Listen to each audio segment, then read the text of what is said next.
Ryan Aho here. Bert Lehman, special guest from the Dirt Podcast, been sporting the One to Go Show sticker on the side of his car. Must want a target on his back. I'm not sure, but we got Jeff Krause in the house with us tonight too. How you boys doing? I'm doing good. Krause, how you doing? We're doing well.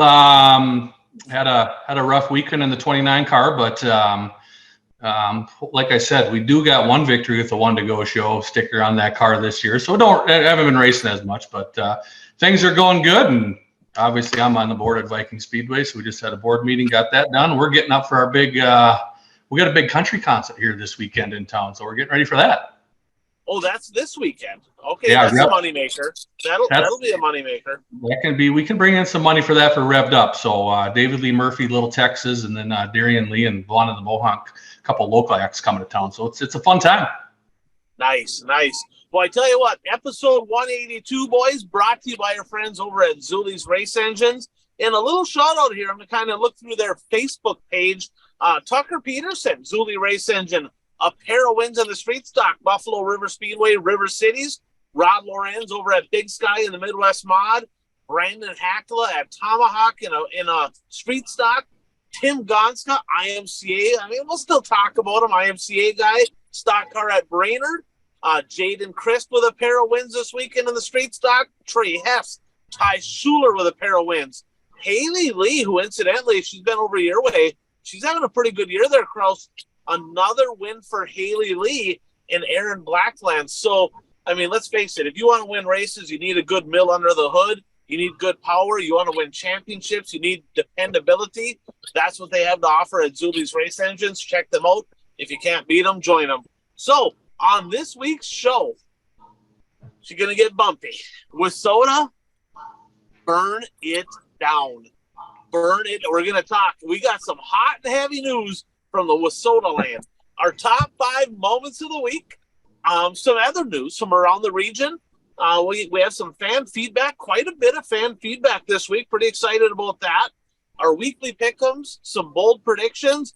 But let's start with the fact that we all went to a lot of races this week. And Bert, you went to a couple. I went to a couple. Krause, you raced. So, Cruiser, let's start with you. 29 star DNF this week. I did. Had 2 in a row, Ryan. I don't know what's must be that affordable by Aho must not be going real well. So I won my heat and got fuel pressure issues and was fighting that and decided to make a few changes after the heat. Well, we bought a new fuel pump. The fittings were on, so we had to take the fittings off the old one and put them on the new one. And I was supposed to start 4th. I didn't even make the lineup. I pulled out there when they were going green. Started 10th and started going a little bit and blew the fuel pump gasket out. It started blowing oil and I shut her down. But we had actually a really good night. It was free grandstand night at Viking Speedway and had a little over 1,000 people there, 67 cars, which was a decent car count. And the best part about the night, Ryan, was we started at 6:30. Guess what time we were done? Oh, 2 in the morning? 9:10. We got done in less than 3 hours, clipped through the show, and the best part about the night was seeing all the kids and all the fans walk across the track after the races. The pit was absolutely jam-packed after the races, which is what we got to see. So that was kind of wrapped up my night at the big half mile. Yeah, 2 things there. Number one, I mean, a less than a 3-hour program is optimal, unless you're Puka, right? Puka likes 12 classes, all that, okay? But the other thing, it's unique. So the big half mile at Viking Speedway, it's similar to Shawano, Bert. Does anybody still pit in the infield at Shawano, or are they all outside? No. Some still pit in infield, and then some pit on the outside. So at Viking, on regular nights, they're all in the infield. Special events, it's kind of both. But the cool thing about that is it's right there. You walk out of the grandstands, you're right in the infield. And I think that's a culture thing, because I talked to several people that go to the Viking Speedway, and they said regardless how the races go that night, they're always done early because 2 reasons. 1, you have a good program, but 2, there's a curfew, right? So that's another thing. But there's always people down in the pits after the races. That camaraderie is good. You don't get that at a lot of racetracks anymore, not like you used to. So that's one thing I noticed at Viking. Although I will say this, I haven't had anybody send me the Ryan Aho song all year. Little bit disappointed. Little bit disappointed in that. So, Bert, you went to a World of Outlaw sprint car race and a Shawano. Why don't you talk a little bit about your experience here this past weekend? Yeah, I went to the World of Outlaw sprint car race at Beaver Dam Raceway in Beaver Dam. It's the first time I've ever seen the World of Outlaw sprint cars in person. So I wanted to go see. For the last couple of years, I've been telling myself I'm going to go. So this year, I finally went. It was a good experience. I mean, the racing was good. They only had 22 sprint cars. You know, that was a little disappointing. It was a fast track, so all the sprint cars were fast, so there wasn't a lot of passing, but it was cool seeing them in person. We did go into the pits before the races because for extra $3 we could get a pit pass on top of our reserve seat in the grandstand. So I mean, that's a no-brainer. You go in the pits beforehand. So we got to see the cars up close and stuff like that. My friend that I went with, he said he had to dig deep in his dresser drawers to get the shirt, but he was wearing a Jock Hodenschild shirt from 1994. So we actually before the races, Sheldon Hodenschild was standing at the end of his trailer. So we actually did get a picture of him with my friend. And so, you know, Sheldon was looking at the shirt and then, you know, he looked at the back of it. And then my friend turned around and Sheldon goes, "Wait, let me see that again. That hauler's still around somewhere," he goes. So that was kind of cool. Nice. I got to ask you, I saw you had you were by Wissito's car there. Yeah. Did you charge Wissota then to have a celebrity get a picture by his car? Or did you do that for free? I did that for free. I did not. Okay. Well, I think I may have jinxed him because he went back a little ways during the feature. But I mean, we know that Wissota was involved in a violent wreck at Knoxville a week before. And I think he was still feeling the effects of that wreck. Because when they came out to draw for their starting position in a dash, he was walking very gingerly in the infield. So I think he was still feeling the effects of that violent rollover at Knoxville. Yeah, that one was nasty. So I actually went to the Gondik Law Speedway Friday. I went with my dad for Father's Day. My daughter came with. I guess my brother's stepson came. So my old pit guy, Changa, and his wife came. So we had a good time. We were up in the Halberlines booth over there, and great racing. Okay, but I got to be honest with you, got to give a donkey award to the track prep crew. Now I do this reluctantly, right? I will say that because I had a conversation with I'll just say a representative from the Speedway, a very influential representative. He's like, "Here's the deal: we've had one of the best racetracks all year long, and they have. The racing at Superior has been really, really good all year, including that night, the AMAs. So the track prep crew, in all honesty, they're doing a pretty bang-up job there. The racing has been good. But come on, guy, right? 3 laps to go in the middle of the B-main for the super stocks. 3 laps to go. Cars are stopped.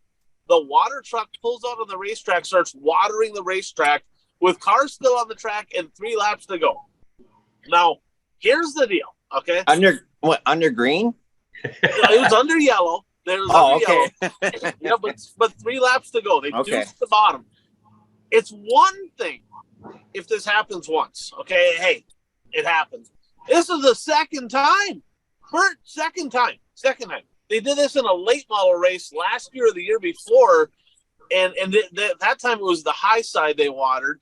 So it's like this very person said, they do a great job, give us a great racetrack, but man, sometimes they just don't pay attention to what the hell they're doing. I mean, because we see, guys, and Kraus, you've seen this a bunch. How many times have you gone to a track and they have a routine, right? It don't matter. At intermission, bam, they are out there and they water it no matter what. And a lot of times it's dusty after the heats and they're watering it because it needs to be done. And then all of a sudden you're looking at the track, it's choppy, sticky, whatever. And they still water it because, well, that's what we always do. You wonder if sometimes they're just not even watching racing. I mean, what do you think? Yeah, I think that's the big thing is you got to make sure the track prep guys staying on top of things because things are going to change in weather, the wind, when the sun goes down. You know, especially as we get later in the season here, now the sun goes down earlier. Well, you got to watch how much water you're putting on before the night and on during intermission, and all of a sudden you got more slime to start the features than you do. So I think the big thing you just need to pay attention. And I'm all about routines. I get routines. You need routines, and it's good to have. But I think the big thing is you got to make sure you're watching the track, what's going on. Hey, it's locked down up on the high side. What are we going to do? So I think the big thing is you just got to pay attention.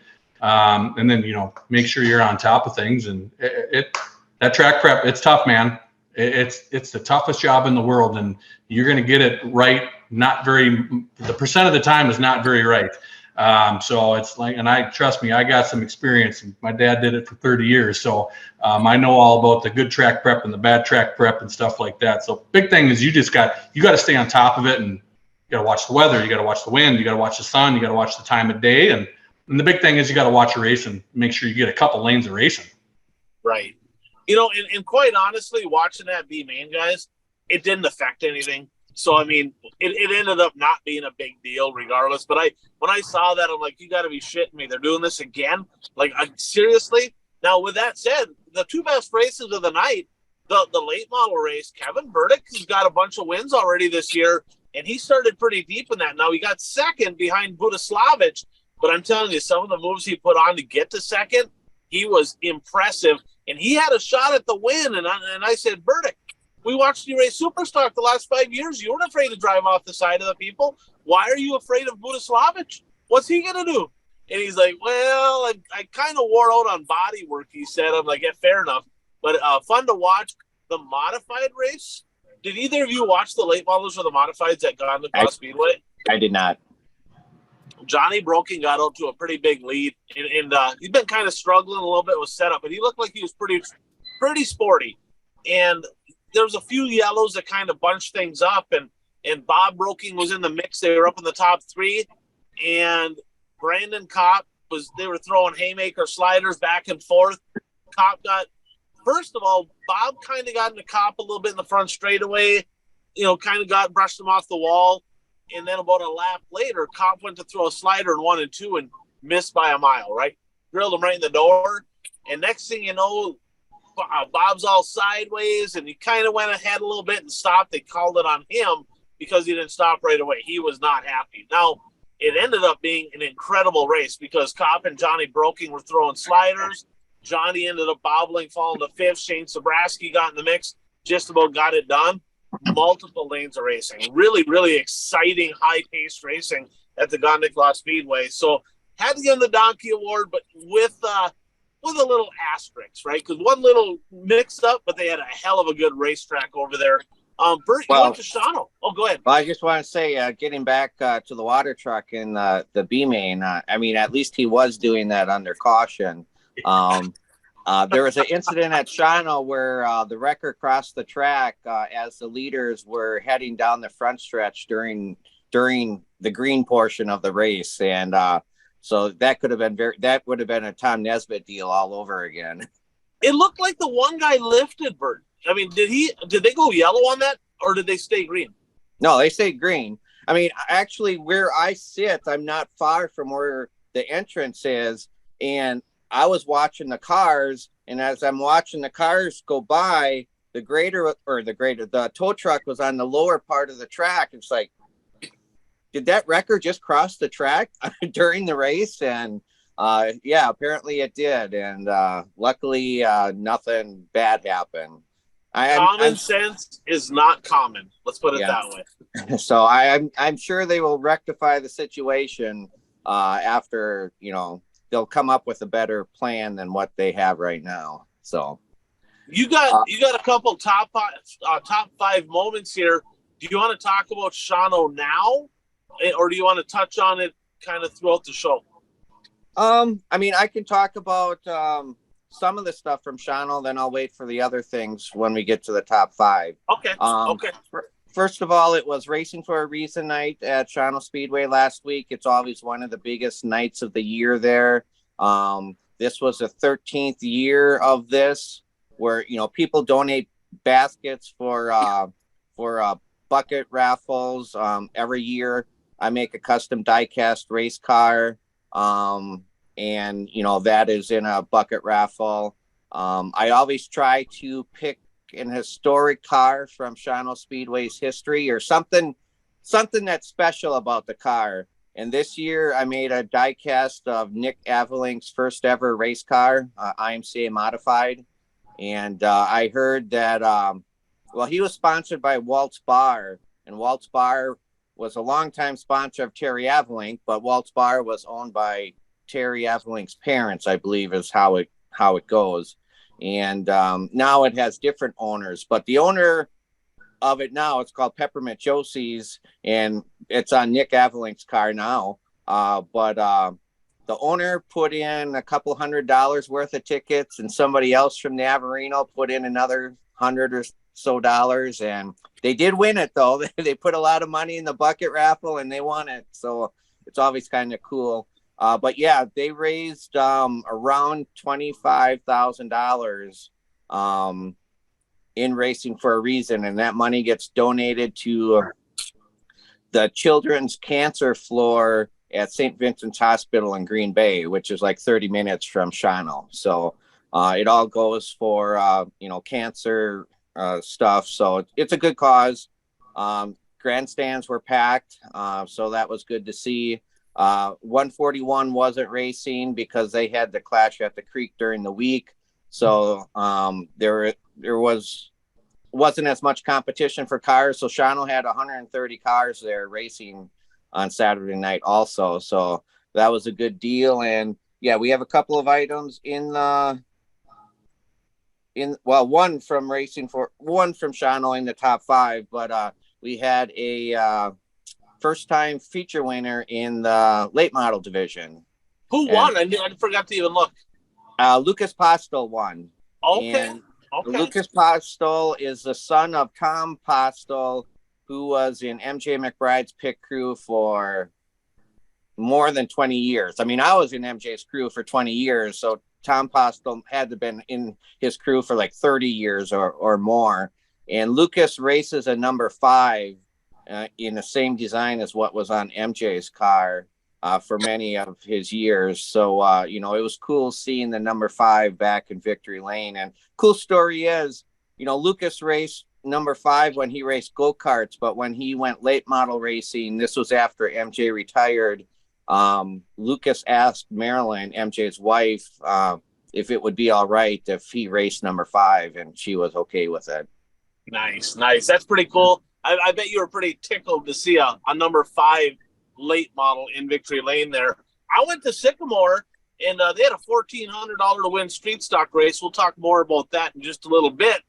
They had the Hell Tour there actually as the support class for the street stock, so that was pretty good. Squirrel Brian Shirley held off Jason Fager. Absolutely elbows to assholes. The place was jam-packed. Tons of fans at Sycamore. Kind of the cool thing for me, we were parked right next to the dirt car booth, right, and the parts truck that comes with dirt car. And Tommy Shepard Sr. runs the parts truck. So I'm like, I'm going to walk over there. I want to find out this tire deal, right? Because we hear all these numbers. And I said, what does a UMP mod tire? That'd be comparable to like a Wissota mod, super stock, Midwest mod, street stock. That'd be the comparable tire. So, Kraus, what's a Wissota tire right now at the door? I think Brokings told me like 152 for a super or a mod tire. Yeah, I think 134, 136. That's with plus tax and stuff. And I get mine siped. I have TRE Race Parts site mine too as well, just because I'm getting old and I don't have the time and I don't like siping tires right now, so I'll pay the extra $15. So, which that's what majority of the people are doing these days too, is just getting them siped. So you're looking at 136 plus tax out the door. So you can do the math from there.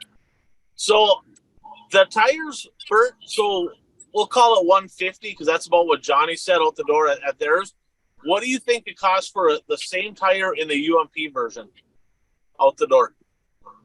I'll say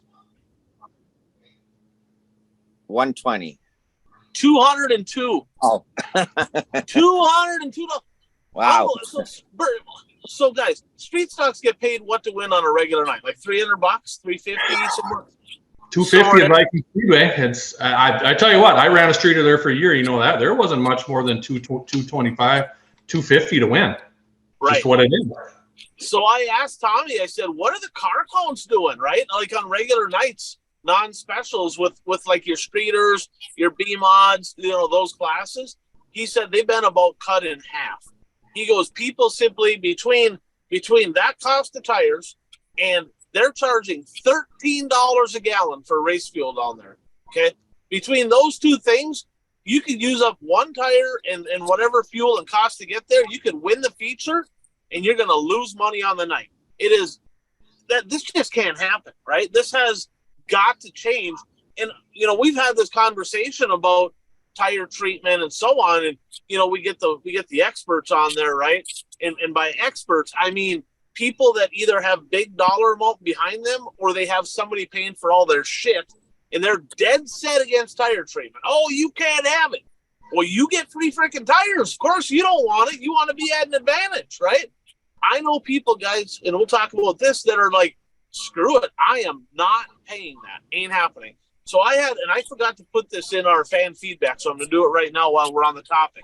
So last year, there was an apparent tire shortage in Wissota. Okay. So you can believe what you want with that one. Okay. But Wissota put out a press release, and we're just talking late models, but similar for all the other classes. Supers, you can already do this. But in late models, you were never allowed to sipe or groove tires. They put out a press release last year saying, because of the tire shortage, we're going to allow you to sipe and groove tires. You can groove the original hash marks. You can do that because it's going to make the tire last longer. You get more nights out of the tire. That's good. That was a good deal they did last year. This year, no tire shortage, right? And now they're like, nope, grooving and siping is not allowed. Why? Well, what do you mean? Like, if you can get more life out of your tires before, wouldn't you think you can get more life out of your tires now? Well, what they forgot to say, because they're like, well, they didn't really come up with a reason. We know the reason. Hoosier will sell less tires. That's the reason, right? It's ridiculous. So now a few drivers called and they said, this is a bunch of bunk. So they said, well, you can run the grooved and sipe ones on the front. Okay. But just for a couple more weeks. This is stupid. Let them do it all year long, right? I mean, will you have a few people grooving and siping brand new tires? Sure, you will. But there's a lot of low-budget teams out there that buy takeoffs that can rework those tires, run them longer. By the way, they could probably treat them, too, to make them last even longer. And Wissota wants nothing to do with it. Why? Well, they're kind of in bed with Hoosier. That's why. And it's kind of getting a little sickening when, they're looking out for the guys that have a ton of money, but they're not looking out for the guys that have a small budget. It's a bad deal, boys. So I was very interested to hear about that. Let's jump into, speaking of Wissota, we'll just stay red hot on this topic. Before we do, though, I want to give a shout out. Kraus, you know this guy well, too. Brad Parson Ag Solution. One thing we know, I know very little about farming, okay? But I do know this. If you have the right chemicals in the right spray packages, the right quantities at the right time, you're going to get better results. Better results is going to equal better yields, more profitability. That's what you want. If you want to learn more about the products he has that's proven, give Brad a call, 320-219-3542, and ask him about all the different stuff that he has that can make your farming season better. So, guys, big news in the Wissota world today. Big news today. Kind of happened last week. I caught wind of it today. I already had the agenda kind of done, and then I got this thrown on me. So, Dennis McCauley, been on the board for a number of years for the Wissota Promoters Association. Tip of the cap on a job well done with the Fastlane Superstock Series. It was incredible. Talk more about that in a minute. Guys, he was asked by the Wissota, I don't know exactly who, right? I don't know who makes that phone call, right? It's either Callie or Rod or somebody asked him to resign. They asked for his resignation. Basically, they want him off the board. I think he's going to make it tough on him. He should, right? I mean, like, make the tracks vote you off. They voted you in. Make them vote you off. Don't just resign just because. Guys, this grinds my gears. It literally pisses me off like you wouldn't believe. Why? Because this guy is the most ambitious board member on the Wissota board. He's the only one with a freaking backbone, right? That literally will stand behind what he says, demand results, and put his money where his mouth is. He goes out, he gets stuff done. Do I agree with everything Dennis says? No, we've had some heated arguments in the past. We have, right? But guess what? He's the only guy out there that even the drivers have a prayer. There's a couple newer guys on there that might be, they still got to prove themselves, right? They're pretty new. But there's some board members and employees that have been part of Wissota for decades that need to go. They do nothing.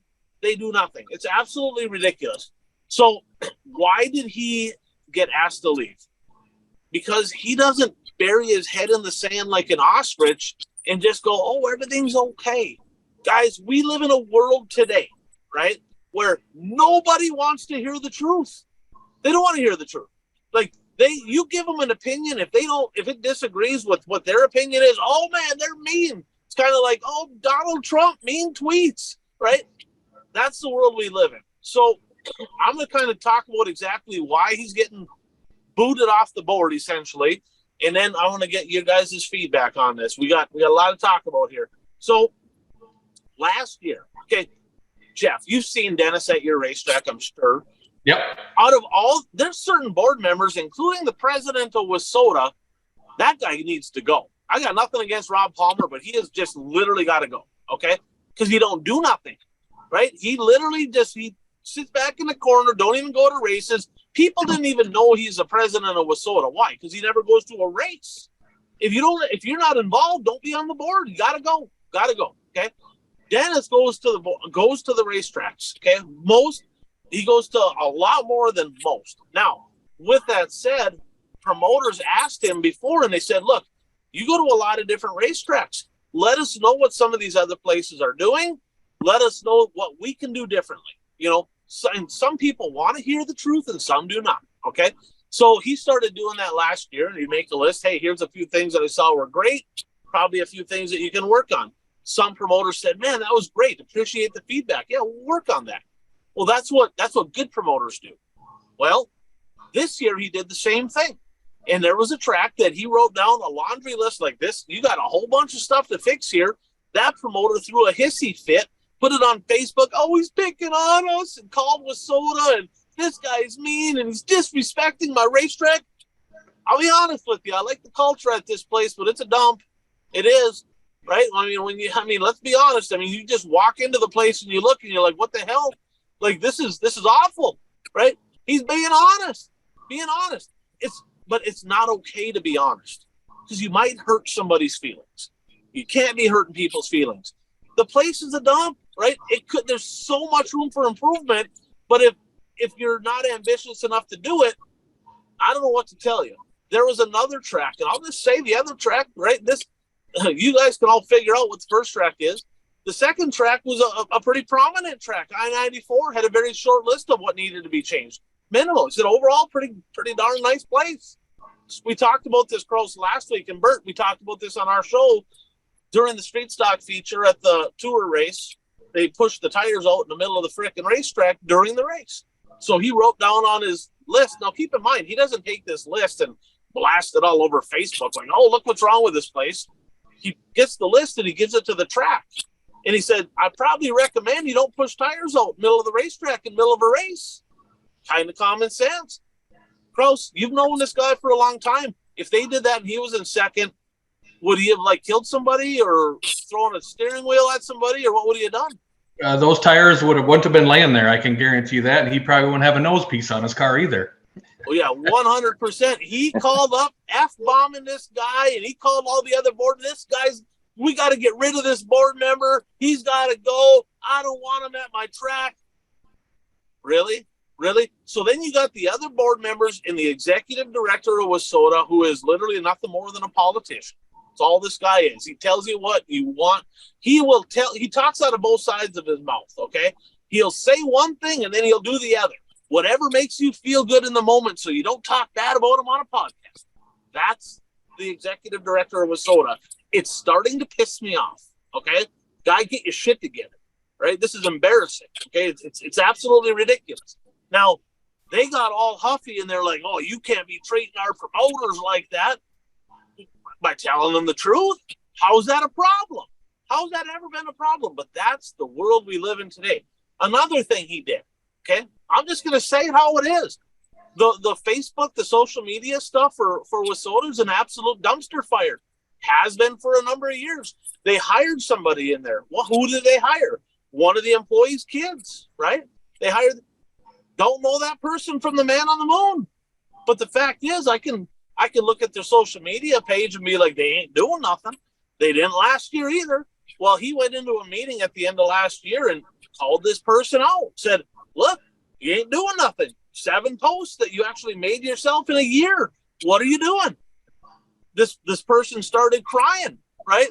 Oh, they blindsided this person. They blindsided this employee.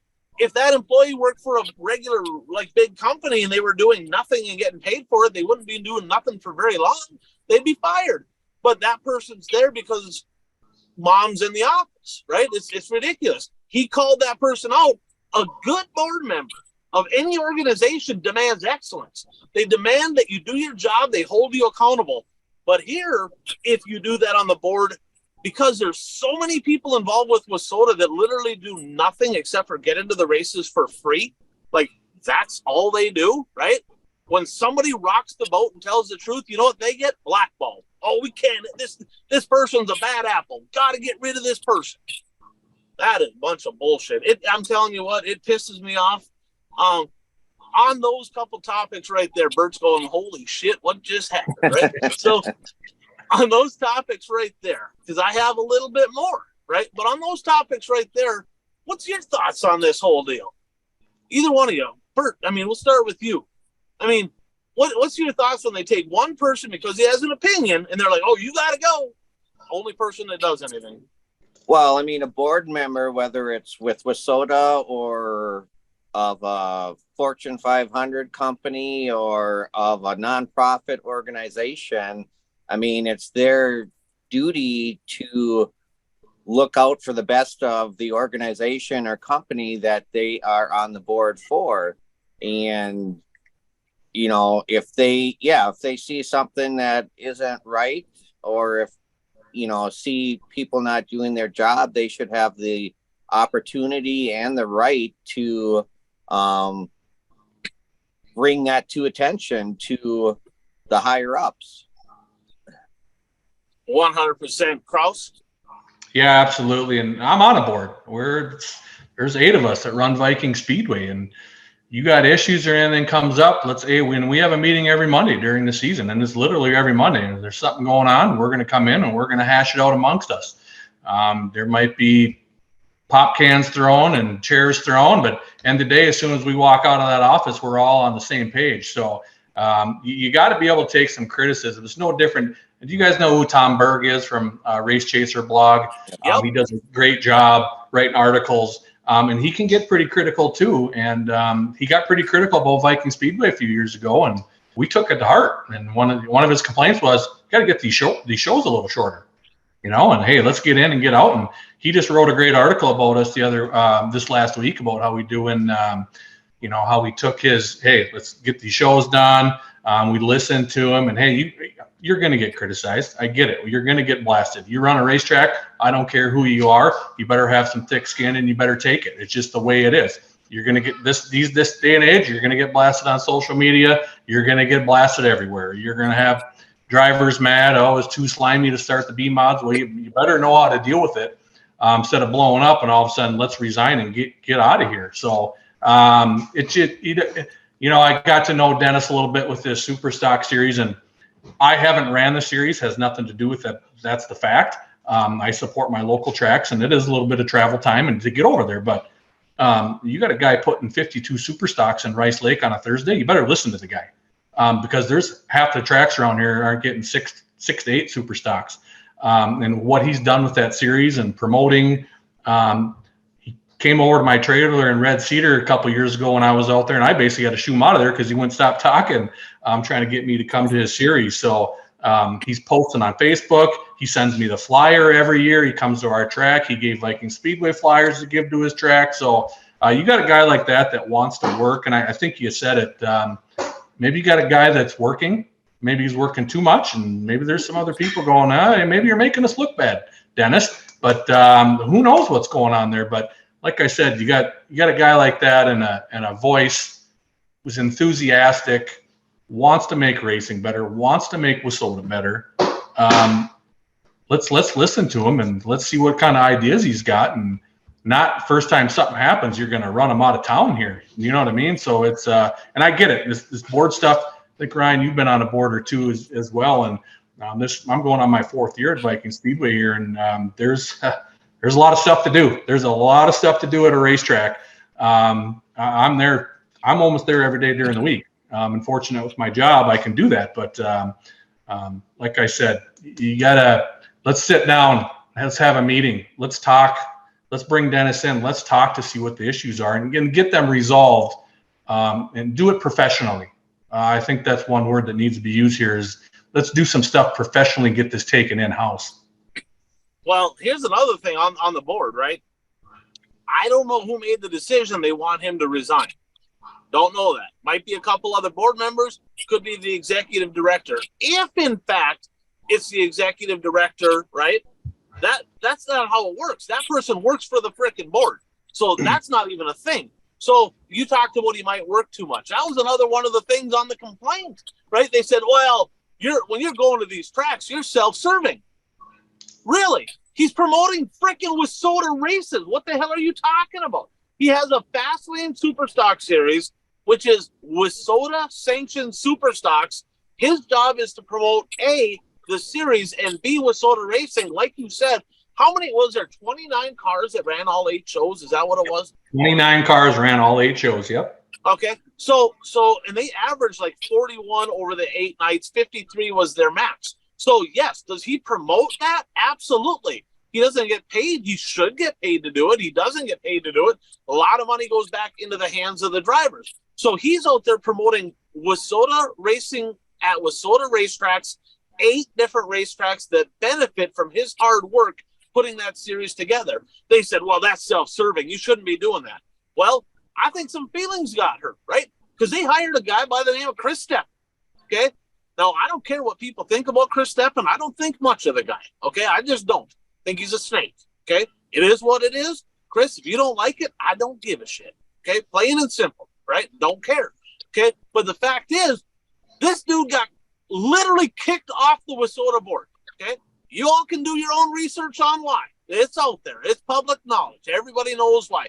He got asked to resign, had to do it by a certain time. He did. And he's like, oh, man, I had other stuff to do. Yeah, bullshit. Okay, that is not what happened. Okay, that everybody knows it. Number 2, he was very integral, a big part of DTRA, which I benefited from personally, right? Because I won both years of DTRA. But he was a big part of trying to dismantle Wissota as a whole, right? And they hire him? Are you shitting me? How's that even a thing? Not only they hire him, he runs a challenge series. It's a joke, right? Nobody's following it, and nobody's following it.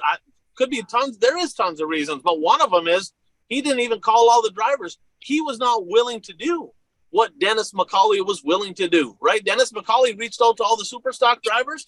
That didn't happen from anybody with the challenge series. So they're worried about Dennis because he shares his opinion and people can't handle the truth, but they'll go hire this freaking guy. They'll hire Bill Engelstead, which, I mean, there's a laundry list of shit that he's done specifically against the Wissota organization, and he's still employed there, but they're worried about what Dennis McCauley, because he hurt somebody's feelings. Dude, Don Shaw, we're worried about hurting Don Shaw's feelings. Guy's a bully. Got a lot of money. And he automatically thinks, because I got money and I throw it around to a few people, everybody needs to bow down to old Don Shaw and do exactly what Don Shaw says. And if you hurt my feelings, I'm going to cry and I'm going to piss and moan and I'm going to try to get you banned and blah, blah, blah, blah, blah. That is a bunch of crap, right? Well, it all starts with, what's your new number for your race car going to be? I know you're changing that, aren't you? I used to be 29 star. I'm going to be 29% now. 29%, 9% knucklehead over there raising the cost of tires for no apparent reason. Yeah, they're still cheaper than UMP, but let's just be honest with you. I'm not going to go throw accusations, but I'm going to say nobody gives somebody a few $100,000 without somebody getting something out of it. I'll just leave it right there. You come to your own conclusions. But he don't even work with his own tracks, Bert. So, Bert, Jeff's on the board at the Viking Speedway, right? They're 51 miles apart. You would think that, like, if you're going to schedule, I-94 runs on Fridays, Viking runs on Saturdays. It's sure a lot of fans, cars, sponsors, probably employees, a little bit of everything. He up and decides, I'm going to run a Saturday show against Viking Speedway, sanctioned Wissota classes, because the rule, right, is 50 miles, Rand McNally maps, right? They're 51 miles. Is that what it is? Correct. 51 miles. It's a matter of principle at that point. At that point, you should be saying, this ain't good for racing to, like, run right on top of them. Wouldn't you think that that person would have the audacity to call that neighboring track and say, look, we're looking at doing this. We're going to have a World of Outlaws show. We'd like to schedule Wissota classes. Jeff, did the Viking Speedway get a phone call? We did not. And the last 2 years, we canceled. We did not run Saturday night during the World of Outlaws show. Just because you get asked. And now this year, we had no idea. He moved to July 1st. Usually it's mid-July. The Outlaws come through here mid-July, like the 16th, 17th, 18th in July. We got blindsided. All of a sudden, he's got on his schedule July 1st, and we had sponsors come on board already. We have a mod special and a short tracker special July 1st. And we had sponsors come. Sometimes we don't run. Depends on where the 4th of July is. Sometimes you don't run. If it's right on the 4th, we just haven't had very much luck. We take off. This year, we had some sponsors come on board. Hey, let's run a mod special July 1st and short trackers. Yep, okay. All of a sudden, 994 schedule comes out, and World of Outlaws get moved to July 1st. We had no idea. Okay, and Justin Nealon, he's our flag man. He's our track promoter. His phone's on all the time. Call us up. We're more than willing to work with you. Just like we worked with Ogilvy. We got a late model special coming up in July. I called Nate Fisher. He's got his mod wars going down in Ogilvy. I said, Nate, we're going to drop our mods, and appreciate, hey, we're going to see if we can get some mods down to Ogilvy.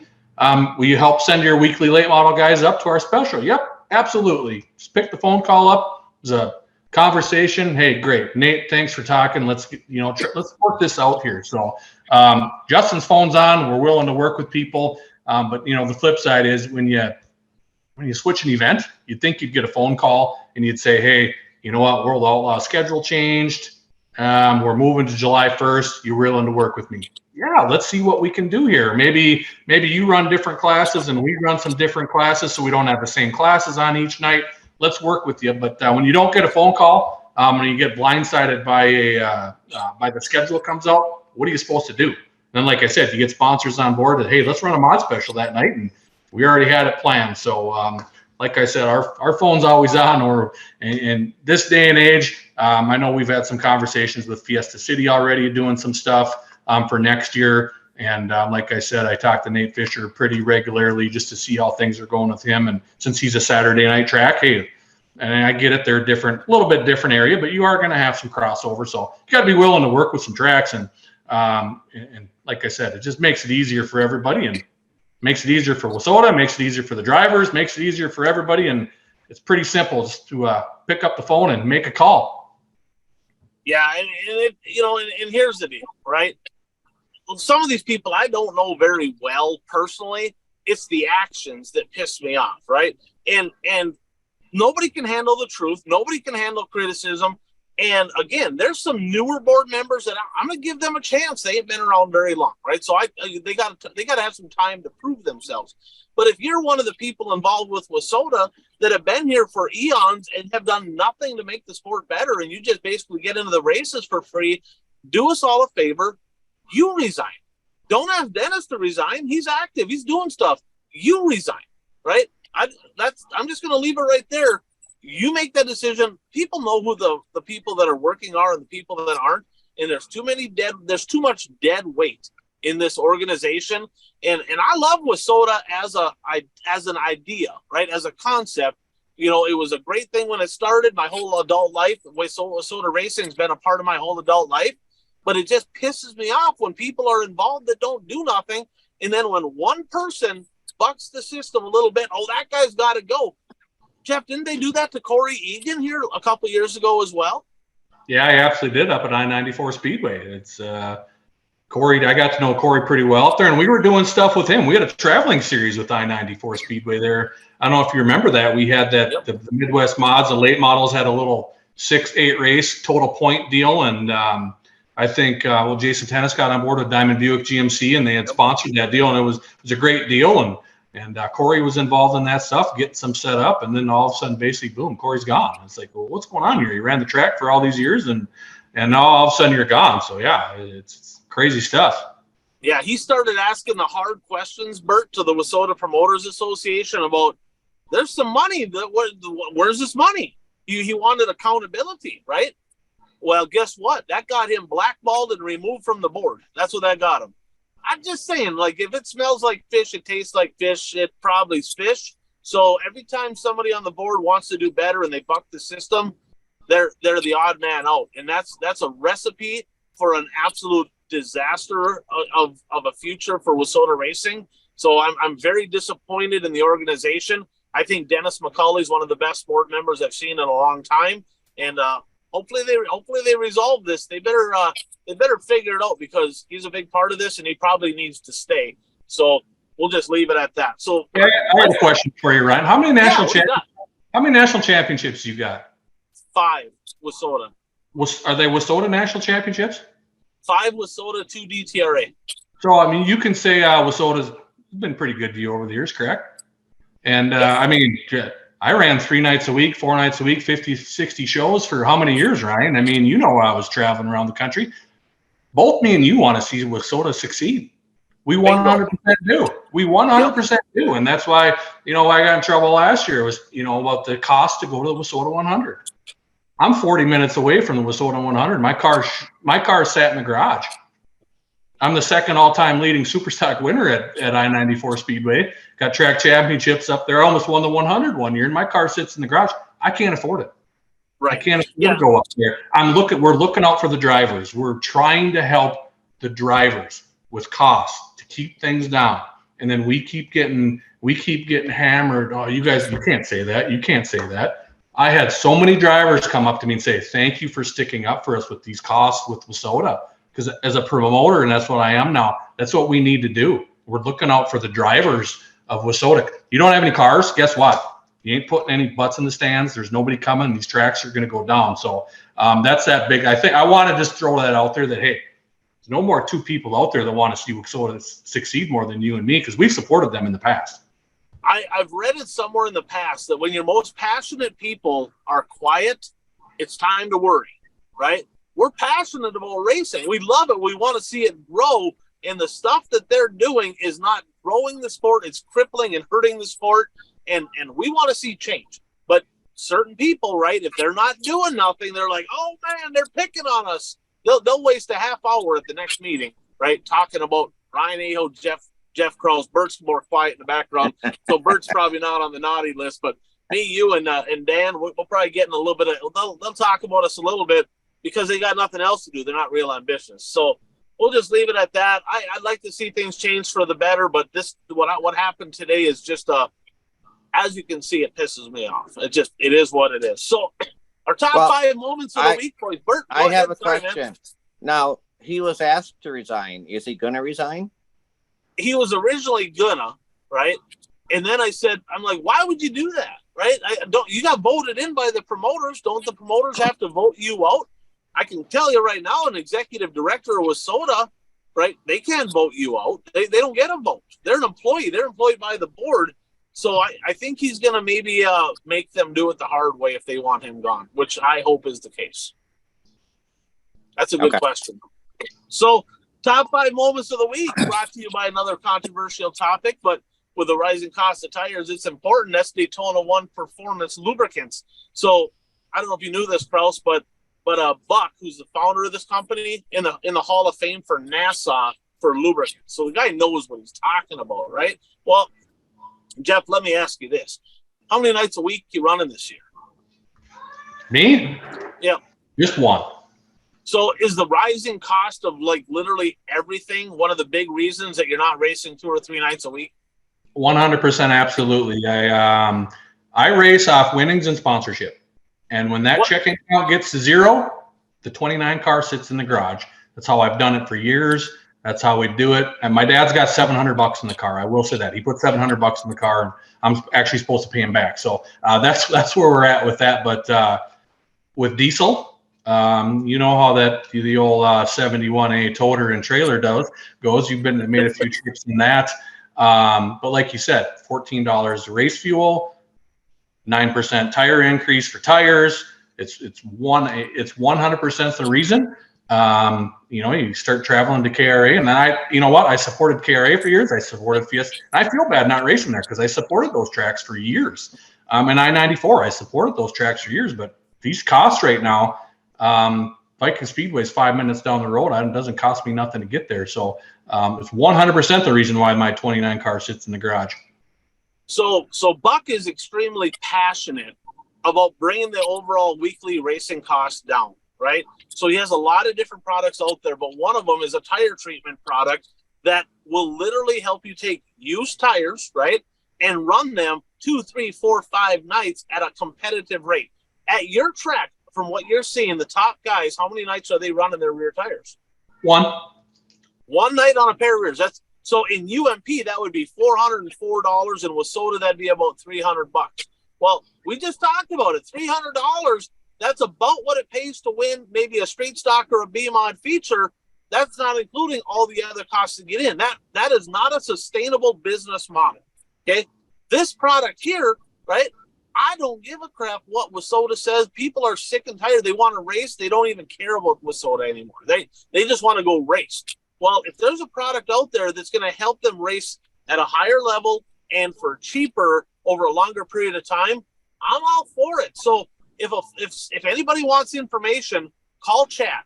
His number is 507-828-3536. Again, 507-828-3536. Call him up, get the information about their tire treatment products that they have, and they're taking that money and throwing it right back into racing because they have the Daytona 1 Performance Lubricants Gen X late model series, and that is between I-94, Madison, and Casino, and he put $10,000 into that series. So he's giving that money right back. Maybe not to the super stock guys, maybe down the road, but the reason he puts it into that class is all of their products are perfectly legal in those classes, right? They can run those. And there's no, they have to run used tires, they can run them. So check that out, Daytona 1 Performance Lubricants. So Bert, let's start with you. Number 5, IMCA stock car special at the Big Half Mile in Shawano. What happened? Yes, 4,000 to win for IMCA stock cars. 32 stock cars on hand. I was hoping for 40, but 32 is still a good count. And I was happy to see, how do you pronounce his last? Jeanette. Kyle Jeanette showed up at Shawano Speedway to race in this special. I did not get a chance to talk to him after the races. It was 11:30 when the races actually got over. But I mean, you had said that he wasn't going to do very well, but he won his heat race. He was fast in his heat race, but he didn't draw very well because he had to start, I don't know, 8th or 10th, something like that. And he finished around there, I think. And but it was good to see him show up. And Ryan, did you watch that race? I did not. I knew you were going to fill in on this one, so I figured I'd let you know.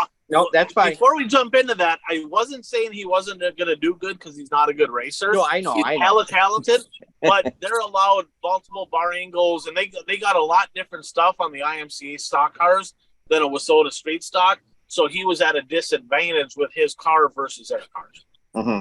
Yeah, I should have clarified that also. But Luke Lemons took home the $4,000. He is not a Shawano Speedway regular. He has raced at the track in the past. He started on the outside of the front row, and Travis Van Straten, who has won, he didn't win the title last year, but before that he won 7 or 8 straight track championships in the IMCA stock car division at Shawano Speedway. And he started like 7th, 8th, somewhere in that range. And he was up to second by lap 10. And it was a 25 lap feature. And over the last 15 laps, those two battled side by side, back and forth for 15 laps. Van Straten on the low side, Lemons on the high side. And Van Straten just he could get alongside of him or even get a nose ahead, but the top side was just a little bit better. And Luke Lemons took home the $4,000. It was interesting listening to the crowd. It's not that Luke Lemons is from far away. He lives in Green Bay, which is only 30 minutes from Shawano. So, people know him, but the crowd was most of the crowd was definitely behind Lemons. I think it's because Van Straten has won so much that they wanted to see Luke Lemons win. And Shawano Speedway, I think they started doing this late last year, and they're doing it now. In the past, if you were one of the top cars, you had to scale, and then you had to go to tech, and then after tech, you could go to victory lane. Where now they're letting the winner go directly to victory lane so they can enjoy the accolades that the crowd gives them. And Luke Lemons definitely did that. He got out of his car, grabbed the checkered flag, got on top of the roof of his car, and was celebrating. There's actually a really cool picture on Facebook kind of taken from down below where it shows him on top of the car celebrating with his hands up, and then the American flag is right behind him. So that's kind of a cool photo. So it was a very good race. I was very happy that it was a close race, and they're racing side by side, and overall just really, really good race. Nice. Number 4 here. Jake Radetsky making some noise, doubles up at the Masters. Quite honestly, over the last handful of years, he's kind of been a guy, just kind of there, right? He's had a few good runs, but just kind of been in a slump the last few years, and I don't know all the reasons behind it. But he won night number 1. Night number 2, he started deep past a bunch of cars, didn't get up in the top 5, but then $11,000 to win payday on night number 3. So a hell of a weekend there for Jake Radetsky. Super pumped to see him in victory lane. We'll talk a little bit more about the Masters later. What else you got, Birdie? Did you listen to his post-race interview on the first one when he was talking about his dad? Go ahead. Fill everybody in. What? Yeah. He was saying that, they spent a lot of time in the shop, working on the car, getting it ready, trying to figure out what was wrong. And even his dad was in the shop working, but eventually his dad said, "This is too much work for me. I'm going home." And his dad won a pile of races, former national champion in Wissota. I remember he came from 14th or 16th to win a Wissota 100. Maybe he might have even won the B one of the times he won the 100 at Cedar. So Jerry Radetsky, of course, Champagnes, was amazing, but his kids, both of them, Jake this weekend, Jesse Radetsky, he's been solid as well. So number 3, Bert, let's go back over to Eastern Wisconsin to 141.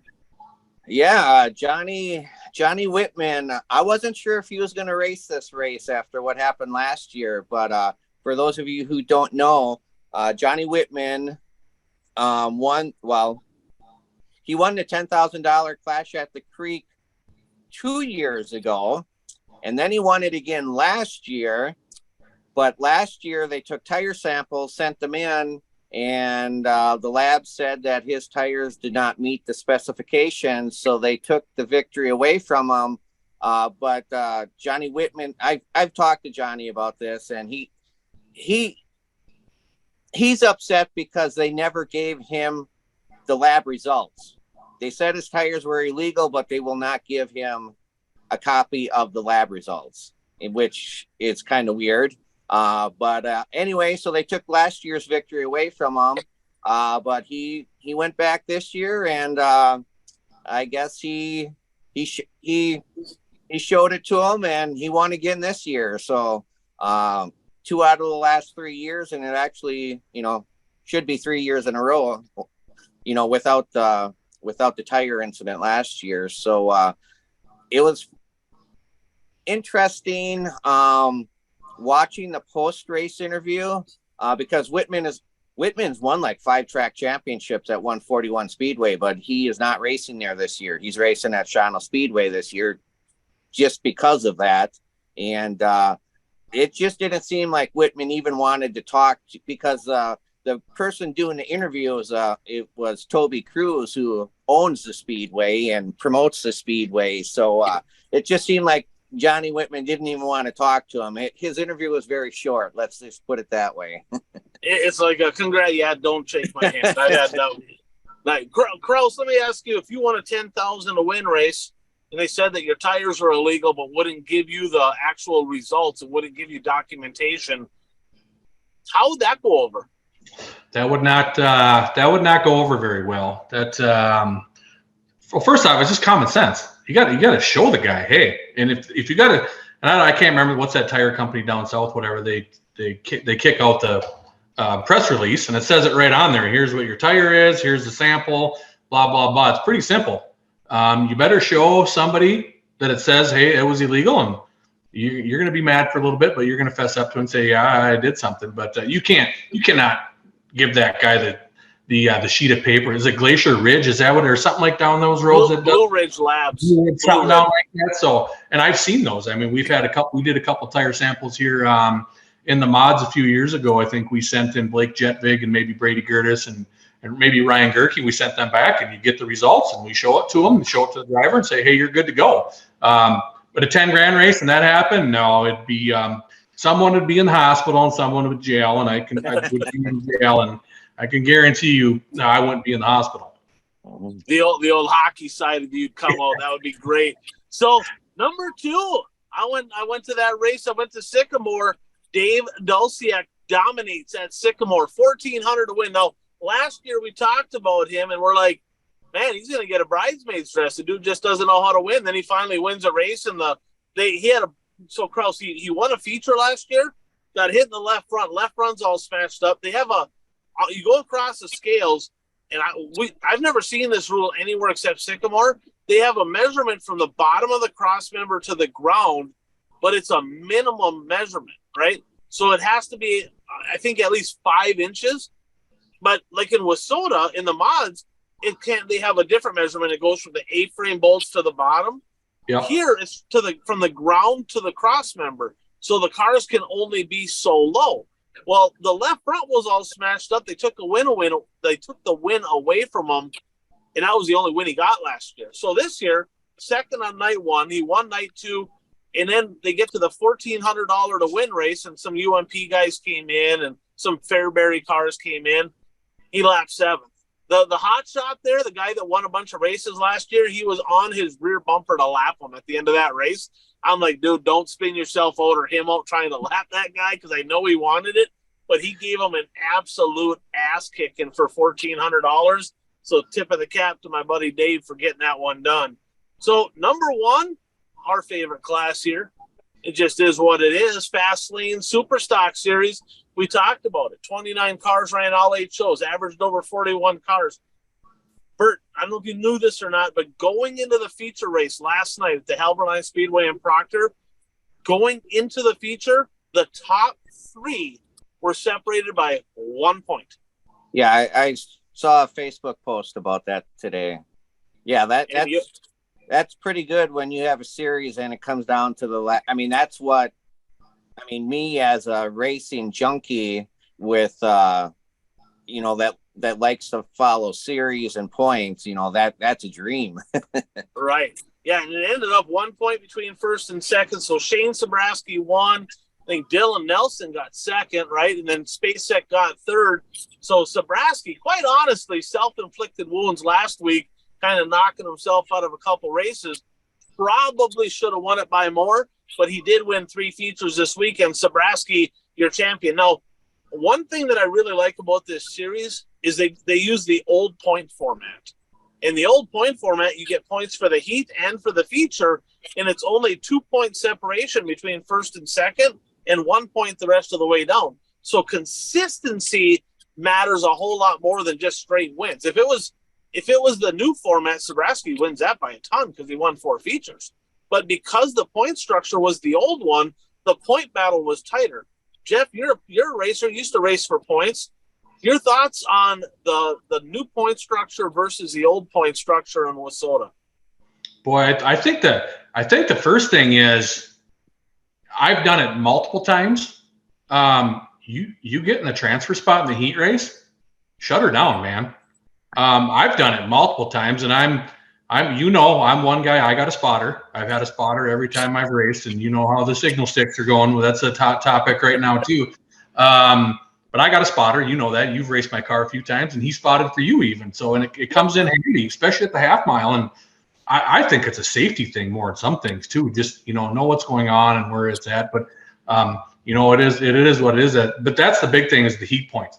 I've shut it down. You get into second, third place, boom, you shut her down. And that's one reason why at Viking Speedway we pay $30 to win a heat race. There's paying customers in the stands. We want to make sure we have a good heat race, and it's $30 going to go a long ways. And we're free to get in. Plus, like I DNF'd on Saturday, I got $30, but I won my heat. I didn't have to pay to get in. That's $60 I have to pay to get in. That's $90, and I DNF'd. Like I said, at the end of it all adds up. So that's one thing we did was we started paying for heat wins. Like I said, you get in the transfer spot, especially now with the with the redraw. You just got to get in there and get your point average figured out. And I haven't really looked into the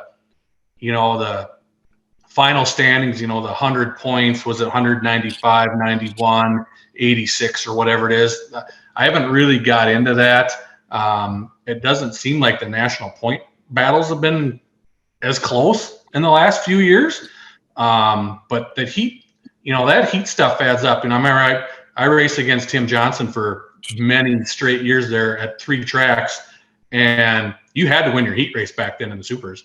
Because if Moss was winning his or Kurt Myers or whoever was running for points, you'd lose a national championship because you didn't win a heat race.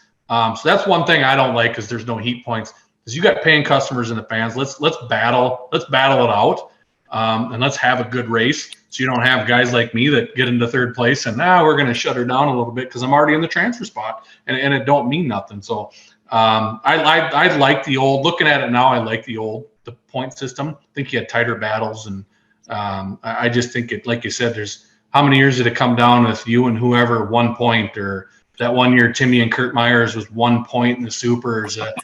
You haven't seen that much lately.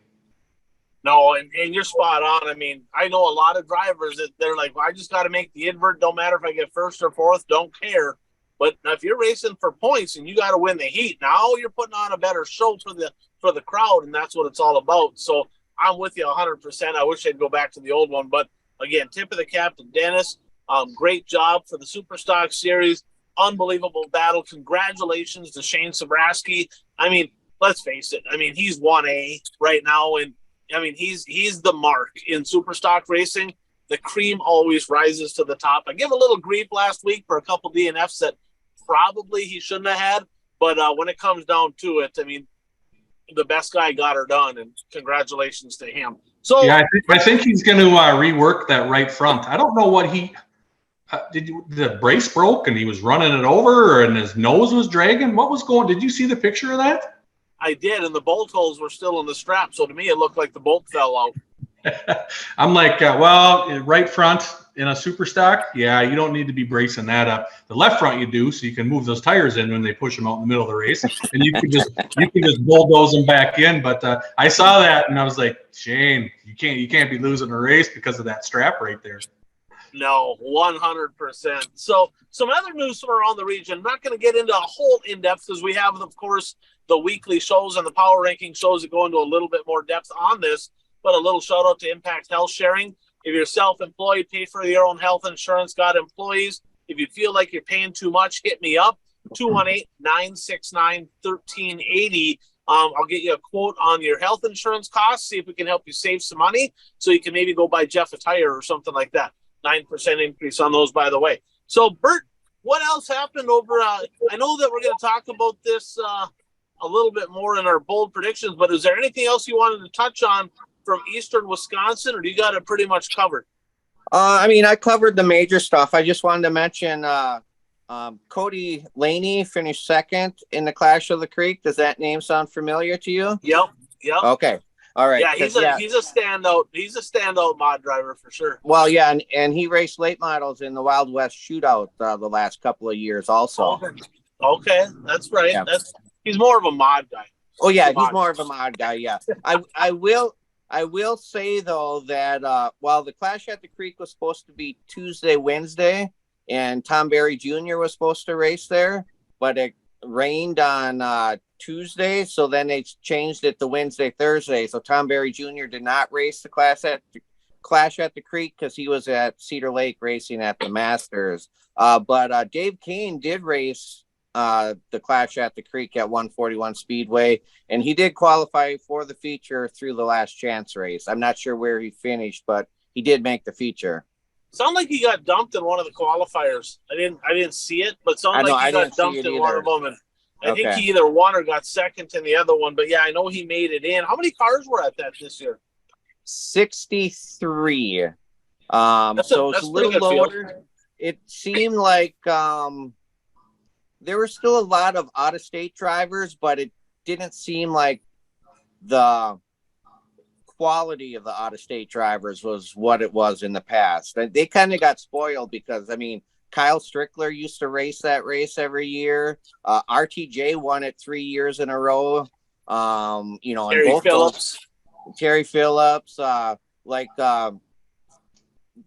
last couple of years, Dylan Thornton raced that, but he was at Cedar Lake racing the Masters over the weekend. So, I don't think there's as many big hitters from out of state, but they still had quite a few out of state drivers at the show. For sure.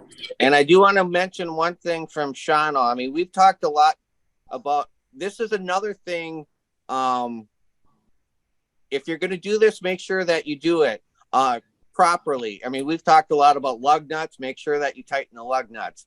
If a track gives you the opportunity to hot lap your car at the tail of a race in a different division, make sure that you don't spin out during the green and bring out a caution. Well, that's weird. I suppose it's a half mile, so they got room. So they actually let somebody roll out, like you just take the back of that. Run a couple. Yeah, I mean, you stay back. You don't go right up close to the cars. I mean, you stay like a half a lap behind, and then they allow you to hot lap for 1 or 2 laps. And this modified was hot lapping, I don't know, with the sport mods or the stock cars, and he spun out by himself, bringing out the caution. Oh boy. Yeah, that ain't good. So I'm going to kind of break down a few classes here. Late model action. So every year they have a double header out in Underwood, North Dakota, McLean County Speedway. Pretty darn good payday. I want to say it was, what was it, $2 or $3 grand to win. I think it was $500 to start the feature, but they still only got like 10, 11 cars. So it's kind of, they're so far out there. Corey Aga won night 1. TPO went out there on night number 2. Another good payday for him. So Tyler Peterson, a third big late model win in basically in a week's time. It's kind of, I don't know, he's kind of looking right at home in that late model. I'll be honest. He's a wheelman for sure. Devil's Lake this past weekend, they also had late models on Saturday. Blake Anderson went for a wild ride. Now, the video footage didn't show the actual rollover. It showed the aftermath, and looked like he maybe hooked a rut. There's a kind of a little choppy through the center of the corner there. He hooked a rut, car went sailing, and it ended with a helicopter ride. They life flighted him. Sounds to me like that was unnecessary. Like he was standing outside the car, and they just prematurely called, so they brought, they sent him in. I think the track was a little upset with that because that created a little bit more drama than what was actually needed. But glad he's okay. Sounds like the driver's okay. I think he sprained his wrist. Kraus, did you happen to see like some pictures from that or anything? I had somebody send me some pictures of his cage and his halo. And I know it's one thing. I know one thing. We got, Gene and Tom, we had very good tech inspectors down here, and they go a lot of tracks, and every time there's a rollover, bad accident, they go running over and they inspect the car. They want to see which is what they need. And it's great to see. It's great to see tech guys getting over there and, what happened, he can document it and bring something up at the Wissota meetings and the tech meetings and call Billy and get on the same page and say what happened here. But it looked like that cage collapsed, and I think that one of the posts peeled out of the halo, and it just didn't look. Some guys were taking some pictures of how thick the tubing was, and if it was chrome moly, I guess it was legal. But who knows? I know. I think it said it was 062. That's legal for chrome moly. I think everything else is 095, if I'm not correct. So I think it's something that we need to get back to. I know I told you earlier, I was down in Deer Creek and when I had my street stock and my super stock, and they had some sort of tool that measured the thickness, and they came around and they checked my cage. And actually 2 guys down in Deer Creek couldn't race because their halo, their cage wasn't thick enough. So I think that's something tracks need to do. Wissota needs to get involved. Say, hey, with the cost of cars, people are cutting corners. They just are. It's I don't want to say it, but people are. Okay. And so as tech guys, we got to look at this and say, hey, well, we got to make sure these drivers are safe. And get into, like, I finally started wearing a head and neck restraint this year because I'm getting old and I needed that. But, I'm kind of one of those Tony Stewart guys, like, you don't need any of that stuff. So, you start spending a little bit more money on safety equipment. But we got to start checking these cars out in these cages because that's 2 now, I think, this year, and I've seen some other stuff too. So it's tough. You gotta make sure you're safe. So if you are a driver out there, do some checking on yourself because you got to trust your chassis builder. And I've had affordables and turbines and race stars, and they've all been up to specs. But you got to make sure you're out there checking these, and hopefully Wissota can get on board and say, hey, we got to get some tools out here so these tech guys can start checking the thickness of these cages. Well, with that said, like you said, 062 is legal for chrome moly. I don't personally know how to check if it's chrome moly, pro moly, DOM. I don't know how to actually check what it is. I don't know. Do you think, just to simplify it for everybody, that moving forward, the rules should just change and it should be 095 roll cages? It don't matter what kind of tubing it's 095, and that would just simplify everything? I mean, have one number. Cage. Yeah, have one number. You know what I mean? Now all of a sudden you don't have, well, what's this? Because I guarantee you those, if you don't, if I don't, if there are not too many people out there going to be able to tell the difference between steel. So have one number. Whether, I don't care what steel you run, here's the number of thickness it's got to be. Every car, this is the thickness of your halo and your cage. Simplify it. It's common sense. Let's make it easy. Yeah, I agree totally. So the Masters, that was kind of the big deal for late models. I got to be honest with you, they kind of made the Challenge Series look bad, right? I mean, they had pretty much right at 50 cars, just shy, right? And what they have, 19, and they had less than 24 cars all swing last weekend for 4 nights of the Challenge Series, and they had pretty close to 50. Now, I get it. Saturday paid good, but I mean, there's a lot of cars that were in that area that just didn't go. We talked about Radetzky winning night 1 and night number 3. This one guy from over eastern Wisconsin, probably a Packer fan, some Nick Anvilink guy. Bert might know him just a little bit. He had the best weekend. He won on night number 2. His average finish over the 3 nights was a third. When you get a first, a third, and a fifth, that's a weekend. That's a weekend. So yeah, and well, I mean, the race that he did win, he started on the front row, but the other races, he started back a little ways and worked his way up into the top 3, top 5. He started either 8th or 10th on Saturday and drove up to 3rd. And let's be honest, it wasn't the easiest track. Well, no, I'm not going to just completely hammer down on the track prep because I get it. It's tough, right? They kind of struggled a little bit this weekend at Cedar. They, looking back at it, I'm guessing they're looking back on, man, we needed to do better. It just is what it is. And so it's kind of, I don't know if you saw Brent Larson's post on Facebook. Yeah. He put, Cedar Lake is the new Cherokee.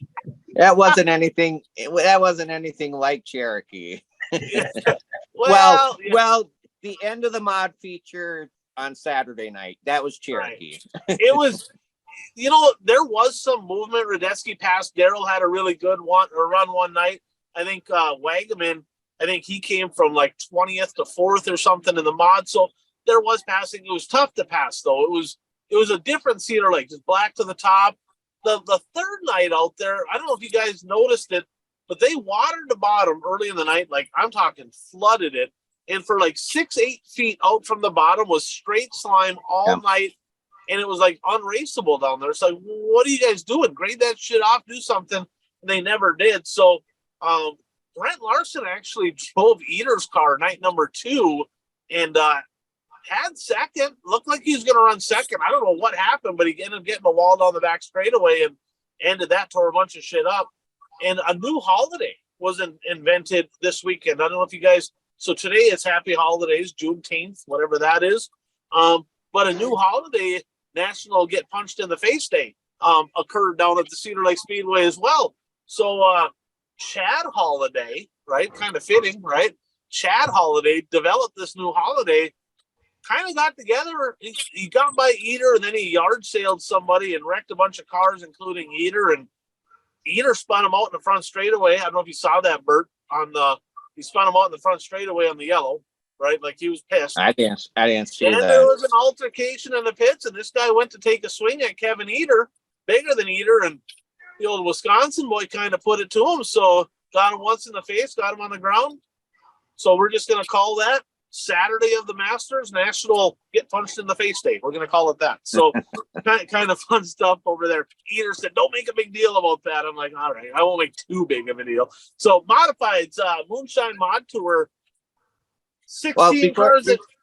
Before we get there, I have a question. Well, actually, for both of you, I'm watching those races at Cedar Lake, and that wall in 1 and 2, it looks like there's only like a foot of wall exposed. I mean, is it just a visual illusion watching it on TV, or is there only like a foot of wall showing? Well, it's probably a little bit more than that, but it's not much. I mean, they've added bank, and I think it takes a lot when you add bank to kind of bring the wall up along with it, and I don't think they did. So I think it's probably a little bit deceiving, but it's not real tall there. I can tell you that. I'm thinking they're going to have to do something in the future and raise that up a little ways. Well, that's a good point by Bert. You think that's a reason why they don't want a cushion? Oh, they have a cushion every night, though. Every regular night there's a cushion. Well, there was no cushion last weekend. I mean, there was dust flying off that. You know what I mean? As a fan, as I watched all 3 nights, and as a fan of those features, I want guys bouncing off the cushion. I want to see Kyle Brownson a couple years ago. You remember that when he? Yep. I mean, he basically had to reconcrete the place after he got done with that place. At the end, he had to probably buy a new car too. But that's an interesting point, Bert. Maybe they don't want a big cushion up there. Cars are gonna. Who was it? Jimmy Mars go over the wall a couple years ago up there, or whoever. There's been several, because that wall, it's not a real good wall opening, to be honest with you. Right. I've seen a lot of cars hit that. If the wall's really short there, they easily go over the wall. So that maybe there is something to that. I'm not really sure. It's a good point. So Modifieds, guys, Moonshine Mod Tour replacing the Advantage RV Mod Tour. So 16 cars at Cheyenne, 21 at Aberdeen, 13 at Miller, 21 at Casino. Really only a handful of drivers following it. I got to be honest. I think it was kind of, I don't know. I don't think they probably can't be over. The racing was good. There was some pretty good racing actually, but the car counts were pretty light. I think they were probably hoping for more. Did you guys get a chance to watch any of that? I did not. So Joe Thomas got one. He won over at Miller. The Cowboy there, you've seen him race a bunch of times. Travis Sauer won at Aberdeen, and TPO kind of bookended it, winning at Cheyenne and at Casino. Kind of ending the streak of wins over there by Joe Thomas at Watertown. So car counts were lighter than expected, but pretty good cars over there. They kind of put on a show. It was entertaining racing. I want to shout out to my boy Tyler Kittner, second straight win up in Hibbing as well. Former Superstock guy. I'm just saying, right? Superstock guy, Midwest Mod, A-Mod, winning races. We talked about the Fast Lane Series. That was pretty incredible. Anything else stick out to you guys? I'll talk more about some of these other classes when we get into the power ranking shows later in the week. But Jeff, from what you saw this weekend, Bert, anything else that maybe stuck out to you regionally this past weekend? Yeah, I want to touch base on that mod, the Moonshine Mod Tour. I think, I thought the quality was decent. Lisbon was actually a decent race. I thought if they would have had a little bit more moisture, he's got to start so early on a Thursday there. And it's hot in the sun. I get that. The TPO did get challenged. I know Justin Fremming was all over him there for a little bit. And I know Zach Johnson, the Millennial Farmer, was chasing him down a little bit too. But from a promoter standpoint, it was, we had 14 mods at Viking. I thought we were going to have less, but we had some travelers. I mean, we got 5 guys on that tour, or 4 or 5 guys that follow that tour. So, and I got no issues. I think that's great. Brady Gertis went and followed that tour. Usually, he's not really that kind of guy, but he went and followed it. Zach Johnson went and followed it. Travis Sauer, Justin Fremming, those are 4 local Alexandria cars, Viking Speedway cars. But other than that, you really didn't have much. I thought I was a little surprised at the following there. Is it 1,200 to win? I mean, Yep. I don't. What's it to start? 150, I think. So I mean, you're getting decent money in there. They weren't getting full field, so I thought the cars were going to be up a little bit. I did not see how the track was in Aberdeen. I just saw that Travis Sauer had won. It was pretty good. Aberdeen's been struggling all year with their track, and this week here, it was actually a pretty darn good racetrack. They got it turned around. Good, and I like the layout of the tour. I really do. It's 4 days now in June. Then they're going 4 days in July, and then they're doing the 4 in August. They're coming to Viking Speedway as well in August. So I do like that. These tours I have a hard time. Now I'm helping run Viking Speedway. They take local cars, and we had Napa night packed the grandstands, and I had 4 or 5 of my best modifieds not even there, and I think it would have been even a better show. So that's my little with these tours. It's stealing from local racing, and we need to keep the weekly racing, I should say, so to speak. And I got no issues with Zach and those guys going follow tour. Great, I support the tour. Go do that. But locally, it does take a little bit from you. And it would have been nice to see a few more cars. It'd be interesting to see the mod car counts when they get over to Minnesota. And see, because is there second swing up north? Does that go Greenbush? Is that Grand Forks? Grand Forks, Greenbush, yep. Doing that way, and then they coming back down here where they're doing I-94. Actually, they're doing Lisbon, they're doing I-94, Viking, and then they're going Granite City. So it'll be interesting to see the car counts. The Ogilvy cars. You might get a few, guys from the northern guys that come down, some of the Wisconsin cars that come over. I think you could get. That's the whole part about the series.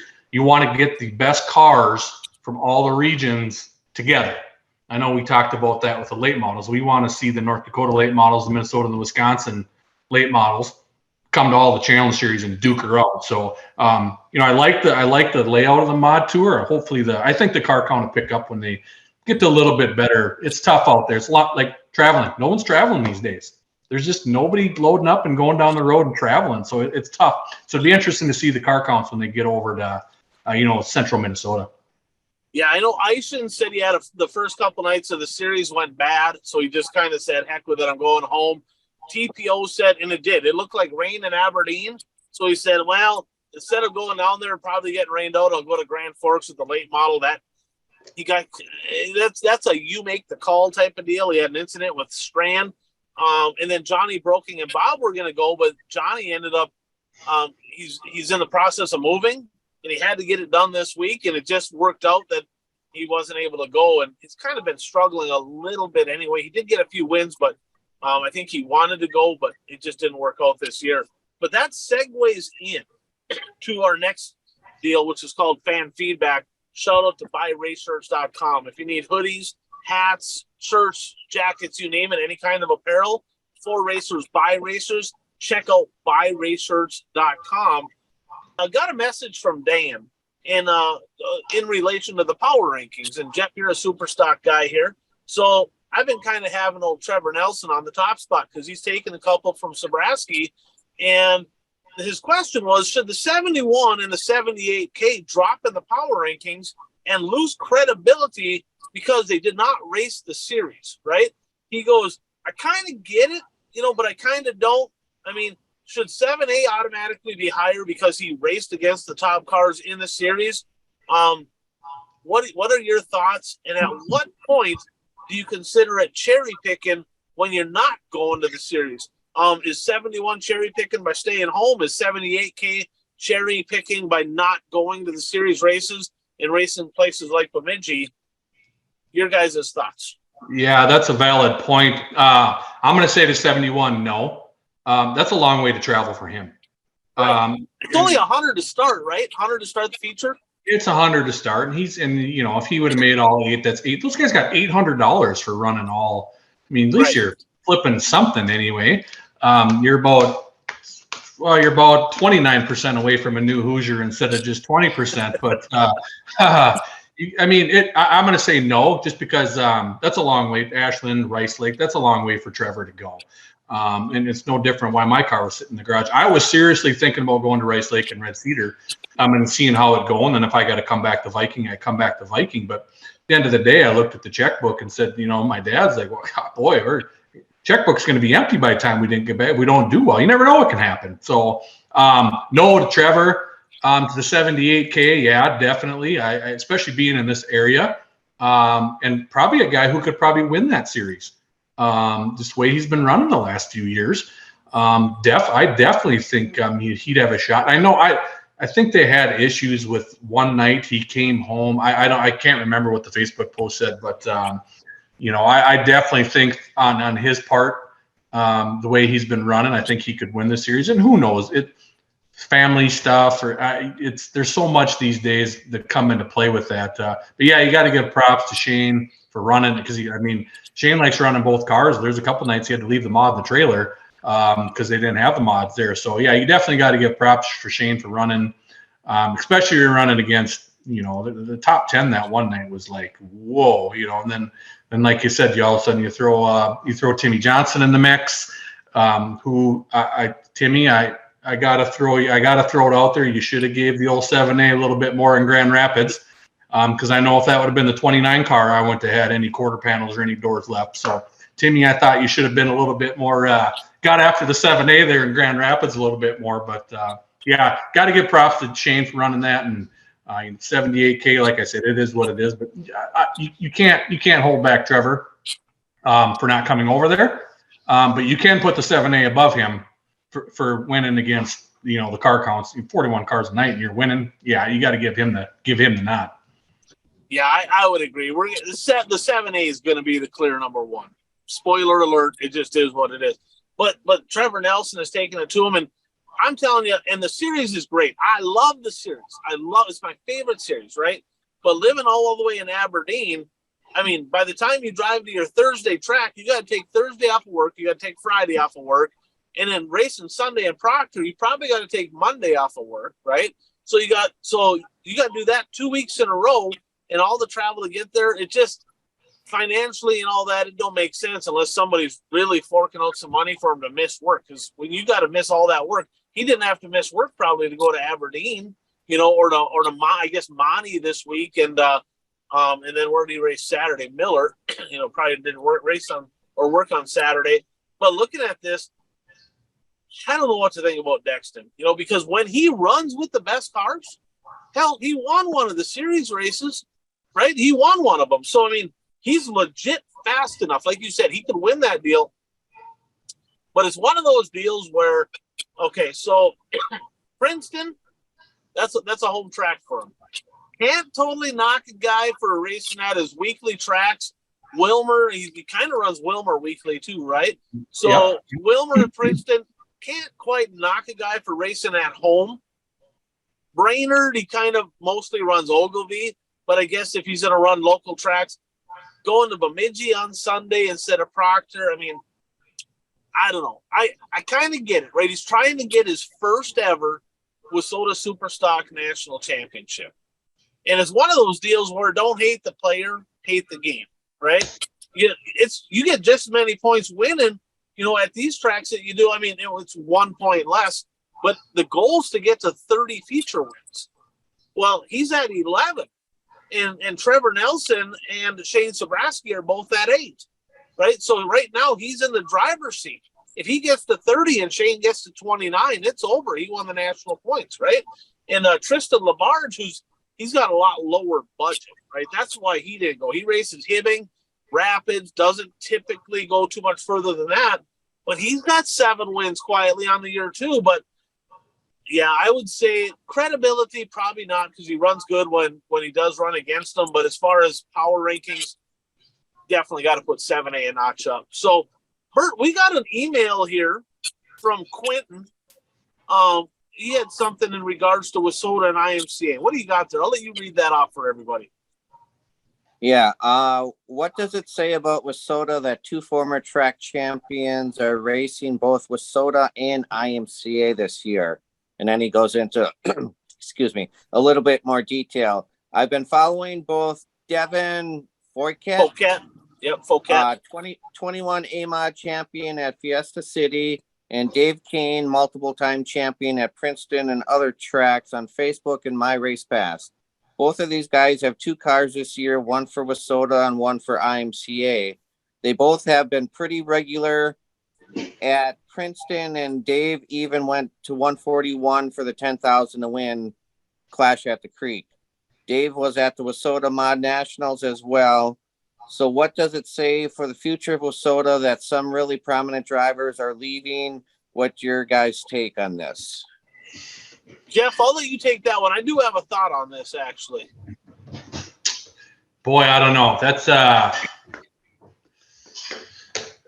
it's a sticky one. I think it more has to do with not so much Devin, but Dave with Kane. I think he's just sick of Wissota and this stuff. And I'm pretty sure, did he not have a little run-in with his Longhorn a couple years ago where Wissota didn't make it legal? He did. I think that may have something to do with that.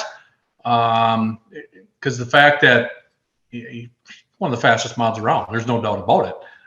So I don't know, is he still building cars? Is he still helping Longhorn selling? He's got, I think he's a dealer for I'm not exactly sure for what brand, because it's kind of changed a little bit, but he helps a lot of people out. Like, he's got a lot of cars roll through the shop for sure. Yeah, so maybe he's trying to help sell cars, help other people out. I don't know. I think it's a little bit of everything.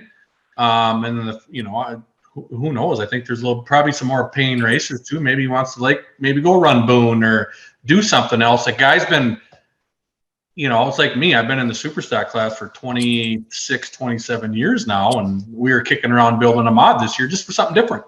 Maybe it's he wants to go run Boone or go run different. He's been there and done that with everything. You know what I mean? Fouquet, I just think that's just the way those guys are. You know what I mean? You don't know what he might come out with a World Outlaw Sprint car next week. You don't know what those guys are going to come out to do. They love racing. They love supporting racing. I got to know those guys pretty well, and they were in the supers. They're a couple of good guys. They just like racing. They're going to get around and race. So I think a lot of factors with the 2C. There's no doubt about it. But he's got his Wissota car out a little bit too. And Fouquet's Fouquet. I think they're the same thing. They like traveling and getting around, and trying something different, doing something else. I think is part of it too. I got a little different spin. And this is not a comparison like, oh, IMCA is better or Wissota is better, right? They both have their good things and their bad things about them. But as far as a modified goes, right, I much prefer the idea. If I were to start from scratch and I lived central Minnesota where Dave Kane and Devin Fouquet live, I'd probably lean more towards IMCA. And the reason isn't necessarily because, oh, IMCA is better, right? Because in some cases, I don't know that it is. But you can race all over the country. Both of those two like to travel. We've seen both of them down in Arizona, right? We just saw Dave go over to 141. So there's a lot of big shows all over the country where you can run IMCA all year long. You can run it literally year round, okay? Wissota Modifieds, you can run Wissota. That's it. You can't go anywhere else. That's the big thing. So I don't know that we'll ever see this in our lifetime, but man, I wish IMCA, USRA, UMP, Wissota would all get together and be like, this is the modified. But that's just too much common sense, right? So I think that part sucks. And I think that if I had to choose, you might as well have a car that you can race more. I mean, hell, it was 10,000 to win at 141. I don't even know that there is a 10,000 to win Wissota Mod Show. And there's multiple 10,000 to win IMCA mod shows all over the country. So Dave Kane's a guy that, I'm not saying that he's not the Dave Kane that was just dominant a few years back, but he's still Dave Kane. The guy's a hell of a race car driver. So stars align, gets a good qualifying effort in through the heats. He could go out win one of these 10 grand to win shows. That's just not possible. We don't even have those. A big paying special in the middle of the year for Wissota is like $2,500. So there is that. So I think that's probably part of it too. Deer Creek has the Harris Clash now every year, and that's an IMCA sanctioned show. Right. Yeah, there's a bunch of them. I mean, what was it? Just 2 years ago, Brainerd, Granite City, and Princeton had 3 10 grands and a 5 grand in the same week, and that was all IMCA mod, stock car, sport mod. So I don't know. I mean, I think you're going to see. You might see, depending on location, more people kind of switching over to the IMCA. Because there is more money shows on the line. So I think that would be a part of it. Yeah, and I mean, this is with a stock car included, but I mean, it was 2 or 3 years ago, Benji Lacrosse in an IMCA modified and an IMCA stock car won $70,000 to $90,000 one year. I mean, one of it was the $50,000 to win stock car showdown in Batesdale, but I mean, still, he won, I think, 2 other $10,000 shows. He won one of those races in Minnesota. Yeah. Yep. Absolutely. So Eric sent us one too. I know, Bert, you have that one as well on Fiesta City. I mean, not to dog a track or whatever. This happens everywhere. I'm going to let Jeff touch on this one as well. But why don't you read what he sent? Yeah, in Fiesta City and heat race, they called 2 cautions. It's kind of scrambled there. Should I just paraphrase it maybe? Yeah, sure. Go ahead. Yeah, because it's kind of broken up how we had an email. I probably shouldn't have had you try to read that off. So essentially at one of the Wissota tracks, the rule is on the invert. If there's 2 heats, the top 4 in each heat make it into the invert, and then they go back to the last 3 nights you were there, where the high point average guy starts 8th, the low point average guy starts 1st. But one of the rules in there is if you do not finish your heat race, you actually go to the tail of that. So you would essentially start 8th is where you would start. You'd start ahead of the non-invert cars, but you'd be the tail end of that. So you'd start 8th. Well, in one of those heat races, the driver that got 4th did not finish. They slid that driver into the invert. That driver ends up starting on the pole, and I should have looked. I think that driver maybe won the feature, but I'm not positive on that. Needless to say, that driver started pole. Now, with that said, there's been glitches, and Jeff, you talked about this, where sometimes that's a My Race Pass deal where it just automatically puts it in. But the rule is that person's not supposed to be in the invert, and a lot of tracks don't catch this. I've had it happen to me when I was racing for points, and I'm like, wait a second, I'm supposed to start ahead of that guy. And you've seen it happen at multiple tracks. Talk about that a little bit, Jeff. Your thoughts? Yeah, we had an incident happen at Vikes Butte actually just last weekend where the one super stock heat, only 3 cars finished.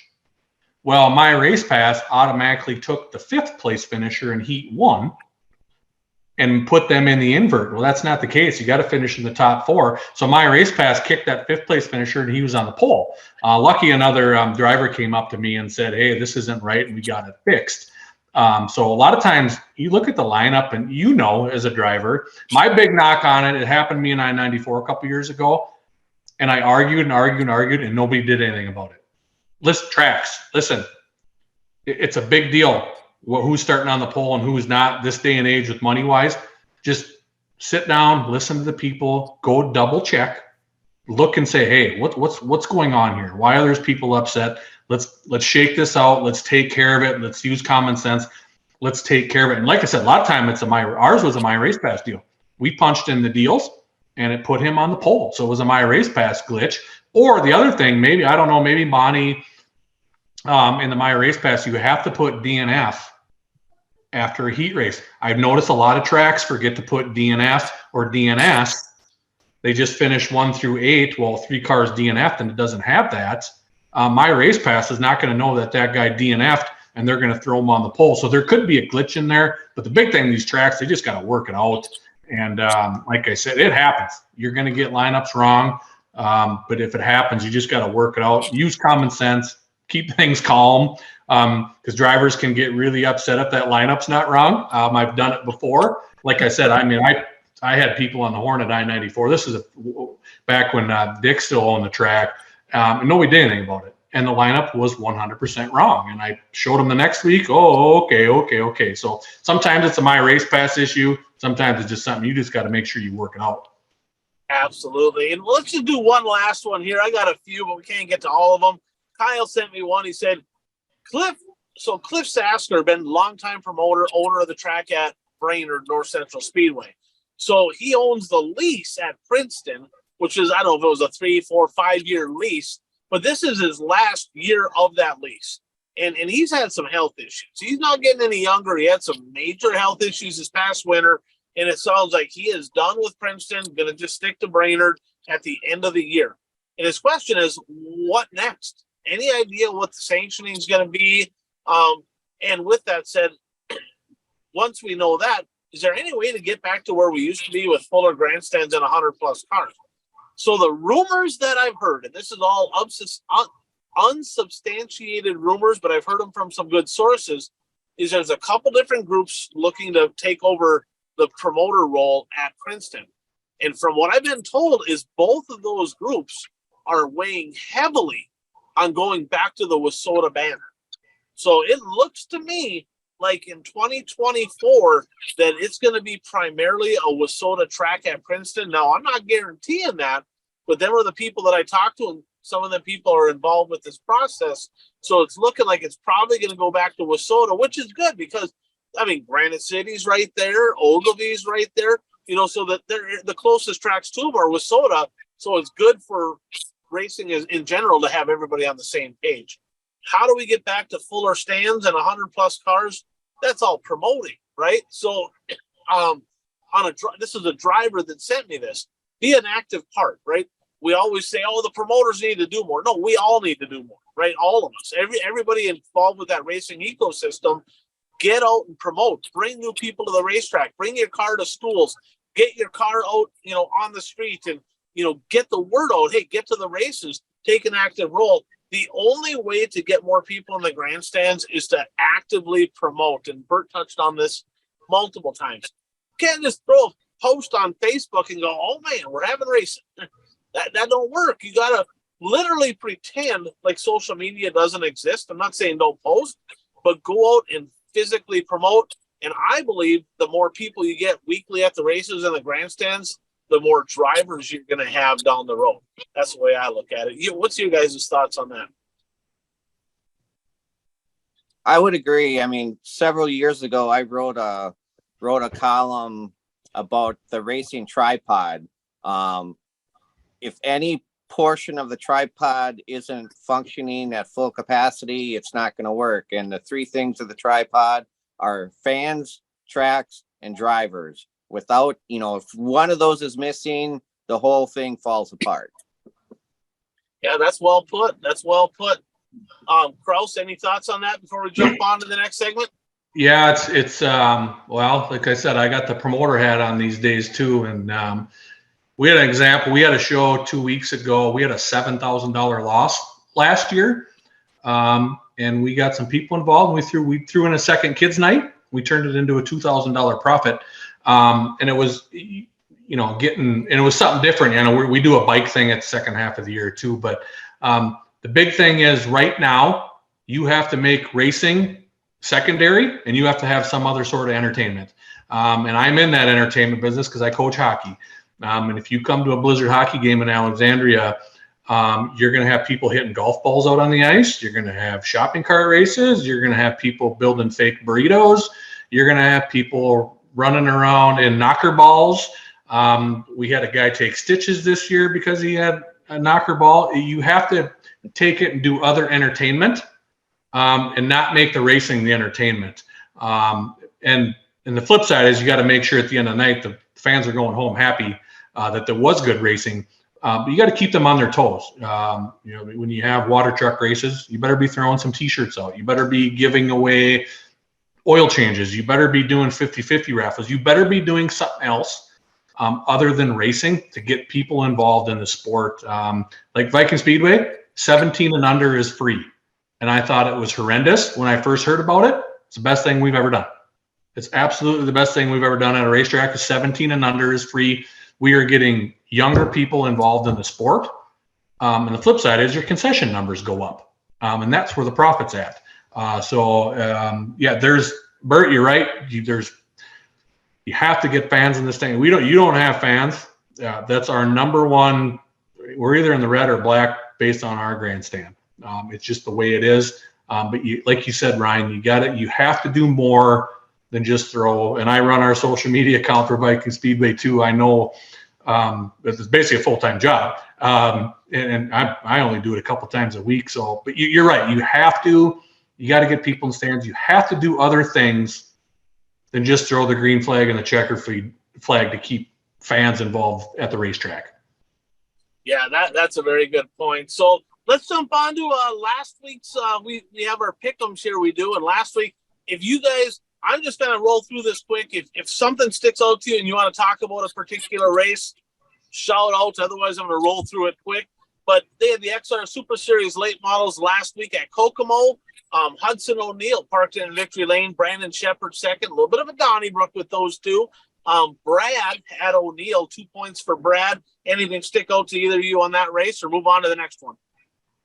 Just that, it was a good race. The cars were, the front cars were very competitive, and it was fun watching Pierce bounce off the wall. Always is. Lucas Oil Dirt late models, Mountain Moonshine Classic at Smoky Mountain. Prelim night, the track was not good. It was so bad, they said, we're not going to do heat races. We're going from qualifying directly into a pair of qualifying feature events. Fergie won one with his brother getting second. RTJ won. Strickler second. In the main event, RTJ staying red hot, holding off Hudson O'Neill. Curtis, Kent, Dan, and Bert all had RTJ. That's 2 points for you guys. 0 points for this guy. Carlos, I'm getting my ass kicked in this thing. World of Outlaw Sprint Cars. Bert Lehman was in the house. Giovanni Selzy, night number one. Gravel got second. Dan had gravel. 1 point for him because he got second. Buggy Bobby. That's what I call Sheldon Hodenschild, by the way, because something crazy is going to happen, just like Bobby Pierce. He won night number two. Gravel got second again. Curtis had Sheldon Hodenschild. 2 points for Curtis. Anything stick out to you on the World of Outlaws? We got a big week this week. Houston's High Bank Nationals, $250,000 to win. Should be an exciting week for sprint car fans. No, I was there the first night. I didn't see the second night, but like I said, there were only 22 sprint cars there. But I can imagine at a big show like what's going to be in Houston that it's going to be fun watching a lot more sprint cars racing. There'll be a lot more than 22 cars. Especially with that purse that they have, yes. Yeah. The Masters, night number one, Radetzky won in the late models. Interesting, though. Shane Edgerton and Gresseth, two NLRA cars, second and third. Terry Casey, Nick Anbling, two Eastern Wisconsin cars. So literally only one relatively local car in the top five. Gresseth led a bunch of that race, and about halfway mark, fell back to third. Still a good run. Demo started pole sixth. I wouldn't have guessed that. So myself and Jeff had Demo. He was still the highest finishing driver out of all of our drivers. 1 point there. Carlos Amata Jr. in the USMTS. The run of the night though was Clayton Wagaman, 20th to 4th. That was impressive. That's a hell of a run. Curtis, Kent, Carl, and Bert all had Rocket Rodney Sanders. He got 6th. 1 point for you guys there. The next night, Nick Anbling parked in Victory Lane. The run of the night, Daryl Nelson, 13th to 3rd on a track that I didn't think was real racy. Curtis, Jeff, Bert, and myself had Demo. He got second in this one. We got a point. And then 10C must have been, was that Caden Carter one night number two? Yes. And then Dustin Sorensen. Now, this is interesting. We're going to talk more about him in just a second. He got second. Jake O'Neill got third. Probably had the car to beat, but it latched down. And Dan and Jeff had O'Neill, 1 point for them. So I'm kind of glad he didn't win because I don't need to fall back any further. Night number 3, Radetzky, Jordan Yagi, second place. He was on the podium. He was running second one other night and broke. And really, I mean, he's barely raced in the last handful of years. He was really, really good down at Cedar Lake. Mike had Daryl Nelson, who ended up getting 6th in this one. 1 point for him. Pat Dorr got 7th. Pat Dorr just not real good at the Masters. I was kind of surprised. Now, that was 11 grand to win. In the modifieds, Dustin Sorensen. Now, Jeff, we've talked about this on our show. Big news in the offseason. House car driver for MB, Dustin Sorensen. He's going open late model racing, Dustin Sorensen. Turns out they're running the Challenge Series, but local stuff, a couple open shows, and he just got done winning a $100,000 payday last year in the USMTS Series, had a podium and a win, just won 11 grand. Was it a step backwards in his career taking that MB ride versus just staying in the USMTS and trying to win another 100 grand? Well, right now it's looking like it. I know he was in Eldora. I'll give him props for that. And probably had the most exciting thing that happened in Eldora all weekend with that last corner pass there in the B main. And then I think didn't they have a header smash or something? So. They made some sort of comment in there. But from my standpoint, from a fan, I want to see the yellow 28 running against the big boys. Flip the TV on. I want to it's like I know Ricky Weiss real well. I love watching him. I love watching him race against it because it's a Ricky Weiss versus a O'Neill, Davenport, and those guys. You know what I mean? And I think Sorensen he'd gain a ton of followers and a ton of fans if he was running against them weekly. Then I think, does he have somebody running his mod? Was that what I saw? I was going to bring that up. Joe Chisholm was in the mod. Okay, yeah. Okay, so I saw that. So, yeah, I definitely think so. And then the other thing I was going to add, was Lance Holford leading the feature on Saturday? Yes. He was. And did he break or did something? He take the wall and then shot right into the pits. And he's been the limited late model guy, right? Correct, for all the years?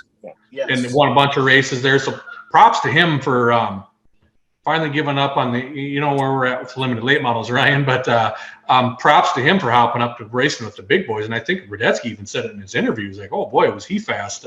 Might have been tough to beat him. So, yeah, I'd like to see the yellow 28. I know they interviewed Jimmy there in between races there, and who knows what they got going on. I know if he tore up a car earlier before that too, but it'd be nice to see that. I would assume World Outlaw late models come around here in a couple weeks. I would assume he's going to be running with that.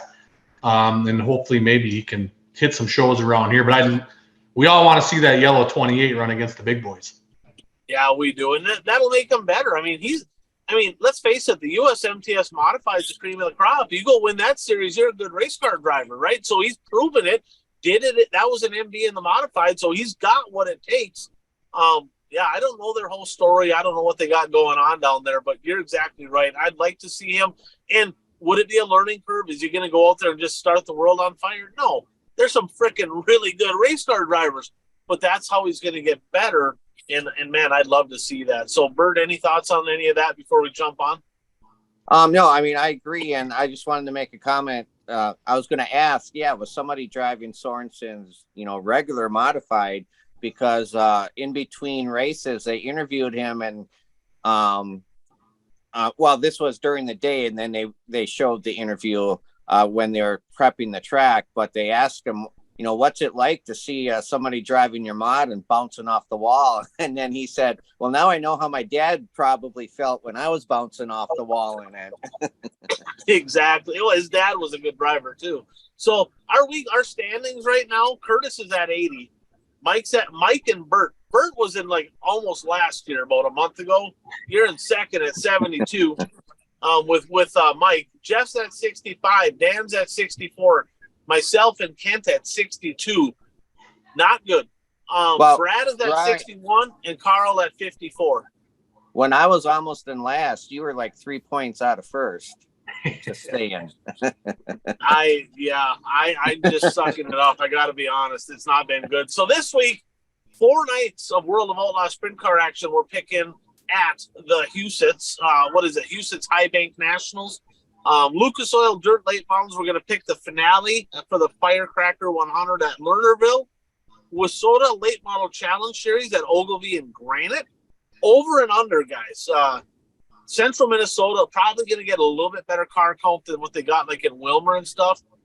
Over and under on the Challenge Series, I'm going to put the number at 30 cars. I knew you were going to say 30. At Ogilvie? Ogilvie, yeah, go Ogilvie first. As much as I don't want to say it, I'm going over. Bert? I'll go over also. Granite, I'm going to put the number at 25.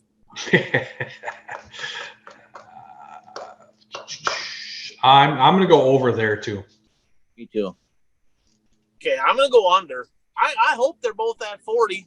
Skeptical, but I hope they both get good car counts because I want to watch some good racing. World of Outlaw Late Models, 2 nights at the 81 Speedway. Couple quick shout-outs here on the last lap, brought to you by Dirt Track Supply, all things racing, safety apparel. If you need a new aero chassis, fab work, parts, tires, you name it. Ron and Trevor been a big part of dirt track racing for a long time over in Watertown, South Dakota, Dirt Track Supply. Want to give a shout-out here to Tyler Lapierre out in Montana. Got deployed to Africa. Thank you for serving our country, by the way, in 2022. So he didn't race, right? Didn't race. Decided to get back in a car, and he texted me this. He messaged me, 4th in his heat. Guys, he didn't go to the scale. DQ'd top 5 to the scale. He thought top 3 in the heat. He didn't scale, got DQ'd. Had to start last. Last to first. Come from the dead last to win. I think it was 14th or 15th or something at Electric City. So that's called redemption. Kind of got to maybe give a guy a donkey award, right, for not scaling, but when he comes from dead last and makes up for it by parking in Victory Lane, and he serves our country, there's no donkey award here. Tip of the cap. Congratulations, Tyler Lapierre. Job well done. Mikey Nichols was not at the Casino Speedway Sunday. Did you see that? I saw the results. No Mike Nichols in the B-Mods. Kind of had a good reason. Congratulations, brand new baby boy in the world. And sounds like I saw him on Snapchat, guys. It was like a 2-day deal. It's like the longest labor ever. Stubborn like dad, probably. I'm not really sure. But congratulations on the newborn there for Mike Nichols. So predictions here. So Jeff, what we do every week is we make 3 predictions, kind of keeping track of it. I don't have the numbers in front of me, but Bert's about 5 points ahead of me. I think he's roughly at like 42%, and I'm at like 36 or 37% correct. So last couple came off the board. So Bert said a non-top 10 in points car is going to win the stock car feature in the $4,000 to win race at Shawano. He was correct. And he said Shawano's going to raise more than $15,000. Kind of low-lying fruit on that one because he whooped it, which is a good thing. Hey, hats off to everybody at Shawano and for you, Bert, everybody involved for raising money for a good cause. That's super cool. And then I had a couple. I said Joe Thomas, who's been really, really good this year in the mod, he's going to win at least one and have an additional podium. He got third night one at Cheyenne, and he won at Miller, so that was correct. And the first week of the Superstock Series had 4 different winners. I said this week there will be a driver that wins at least 2. Sobraski won 3. So this week we're going to add a couple people to the mix. So we got our 3 picks. I got my 3. Bert Quentin shot us over a message, said, hey, I want in on this deal. I want to start throwing some picks in, so it's kind of cool to get a fan doing it. We got Jeff Krause here from the Dirt podcast. Kind of a troublemaker over there. That's why I like him. And he's going to pick. So let's kind of go around the room here. We'll go. Before we pick, I had another one come off. I got wrong because I think I said that there would be 75 mods at the Clash of the Creek. And that was from a couple weeks back. Jeff didn't let us know. I think he only looked at this last week. So it sounded like he had a pretty busy day. We'll make sure we'll make sure we get that corrected there. He kind of has a spreadsheet with all the ones that haven't come off the board yet. So that we'll get that off the board there. So okay. I think I also said that out-of-state driver would win the Clash at the Creek, so I got that one wrong too. This is looking good. Kraus is looking better and better for me all the time here. I'm kind of liking this. So let's do this. Bert, you go first. Jeff, you go second. I'll go third, and then I'll say Quentin's. So, Bert, what's your first one? First one, I will go. David Gravel will win at least 2 of the features at Wissota this week. It's going to suck for you to get that one wrong because I picked Wissota all 4 nights. So David Gravel's going to win at least 2 features at Wissota this weekend. Okay. Kraus? I'm sticking to Wissota. I'm taking Donnie Schatz to win the big one on Saturday. I tell you what, he comes around when the money's on the line. I'll go Wissota too then. Ryan Timms was not old enough to race last year at the Wissota High Banks Nationals. In fact, the week before with the 410s, he put on a freaking show over there. Ryan Timms going to have at least 2 top 5 finishes this week at Wissota. Quentin has one now. We'll go late model racing. He said Tollickson Motorsports. Jordan and John Tollickson will finish 1, 2 in points at the Fiesta City Speedway in 2023. So Jeff, just so you know, put Quentin down as under just fans. Don't put it down as a name. Put fans. So if we have other fans kick in, that'll be in the fans deal. Bert? I will go. Bobby Pierce will double up in the World of Outlaws this week. Win both features. Okay. Boy, you're on the same page as me, Bert, with the World of Outlaws stuff here. We got to get him going. We got to get Brandon Sheppard going, Ryan, and we got to get Brandon Sheppard back dominating. He's getting close. A lot of changes. I mean, he yard sailed. I mean, shock, spring. I mean, the whole 9 yards. We're going doubling up. He's doubling up at the World of Outlaws this weekend, Bert, and he's sending the Pierce. He's putting him in the fence. Nice. All right, I like it. Little Illini action there. I'm gonna go late models, but I'm gonna go with Wissota Challenge Series late models. This kid's been looking pretty good, especially on momentum-based racetracks. Josh Zimpel is gonna finish in the top 5 in Ogilvy on Saturday night with the structural buildings with Wissota Late Model Challenge Series. And Quentin here, Quentin has a super stock one. Shane Sabraski will get second in the Wissota Superstock National Standings. That's a bold one right there. I'm telling you what, though, Dexton Cook, and he's hungry. He's ready, doing whatever it takes. So I don't know. I mean, Sabraski chases the money. He can get hot like he just did, but Dexton Cook's going to nickel and dime him to death with a lot of those 11, 12 car wins. So we'll see what happens. Old Quentin went from pretty easy with the 1-2 with the Tullochsons to pretty tough with the Sabraski pick. Now, his next one's kind of right in the middle. We'll talk about that one next. So, Bert, what do you got for your third and final prediction here? All right, my third one's going to be local to Eastern Wisconsin, and I'm hoping I'm wrong on this, but Shawano Speedway will have 5 or less late models racing on Saturday night. 5 or less late models on Saturday? This is the weekend that Dirt King scheduled a race 45 minutes away from them. Okay. Interesting. This will be it might be another first-time winner over there, maybe. And Shawano Speedway they're not cutting the purse. So even if 2 cars show up, it's going to be $1,000 to win, as far as I know. Wow.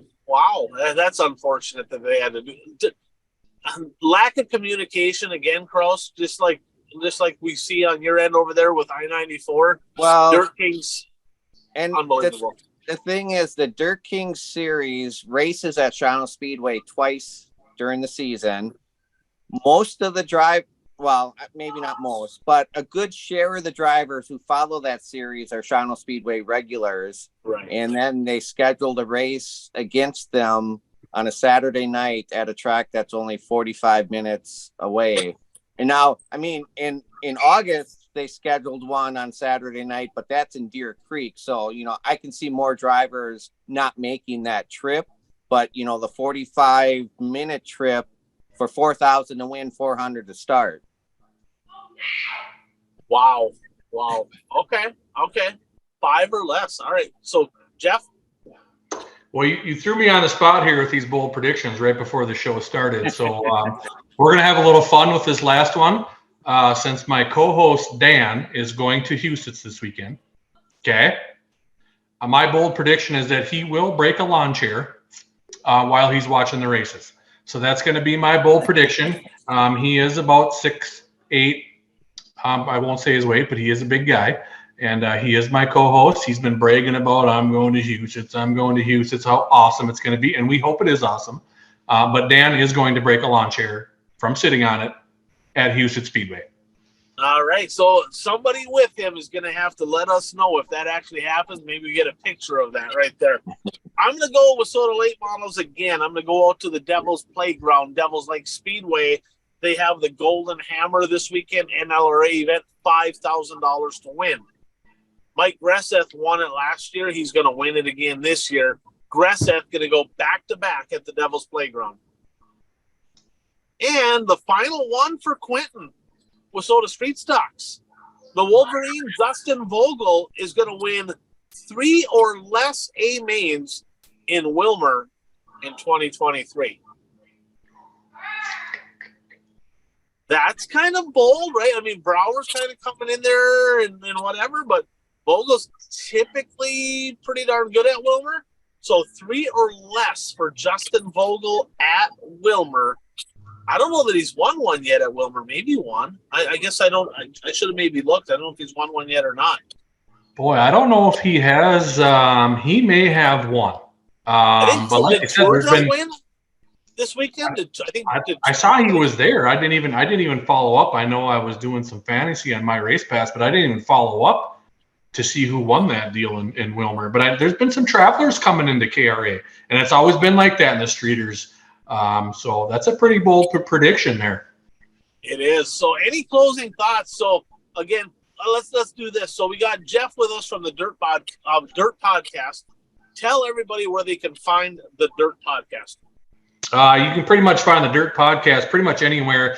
We have a Facebook page. We're on Spotify. We're on Amazon. We're on pretty much anything where you can find podcasts. All you got to do is punch in the Dirt Podcast. Originally started, radio station came and said, let's get a Viking Speedway podcast going. And we did that for a year. And now our numbers were good. And Dan and I are out doing it on our own now and getting sponsors and getting apparel. And we're following, we call you our sister station. Not you, Bert. You're the king. We call Ryan the sister station with the One to Go show. So we have fun with the Dirt Podcast. And Ryan, you were kind of the guy that, kind of said, hey, let's do it. And at the end of the day, we're trying to help and promote the sport of dirt track racing, of local dirt track racing, and helping people get involved and helping racetracks. And like I said, yeah, we got our opinions, but everybody has one. So that's at the end of the day, that's what we're doing. That's what you're doing. That's what we're doing at the Dirt Podcast. And we talk everything. We talk NHL playoffs because we're hockey people. We talked that a bunch, but now we're basically in the racing season. So it's kind of cool, and we mimic you. And obviously, thanks for having me on the show here and getting to meet you, Bert. And maybe I'll run into you at a racetrack here one of these nights. Yep, maybe.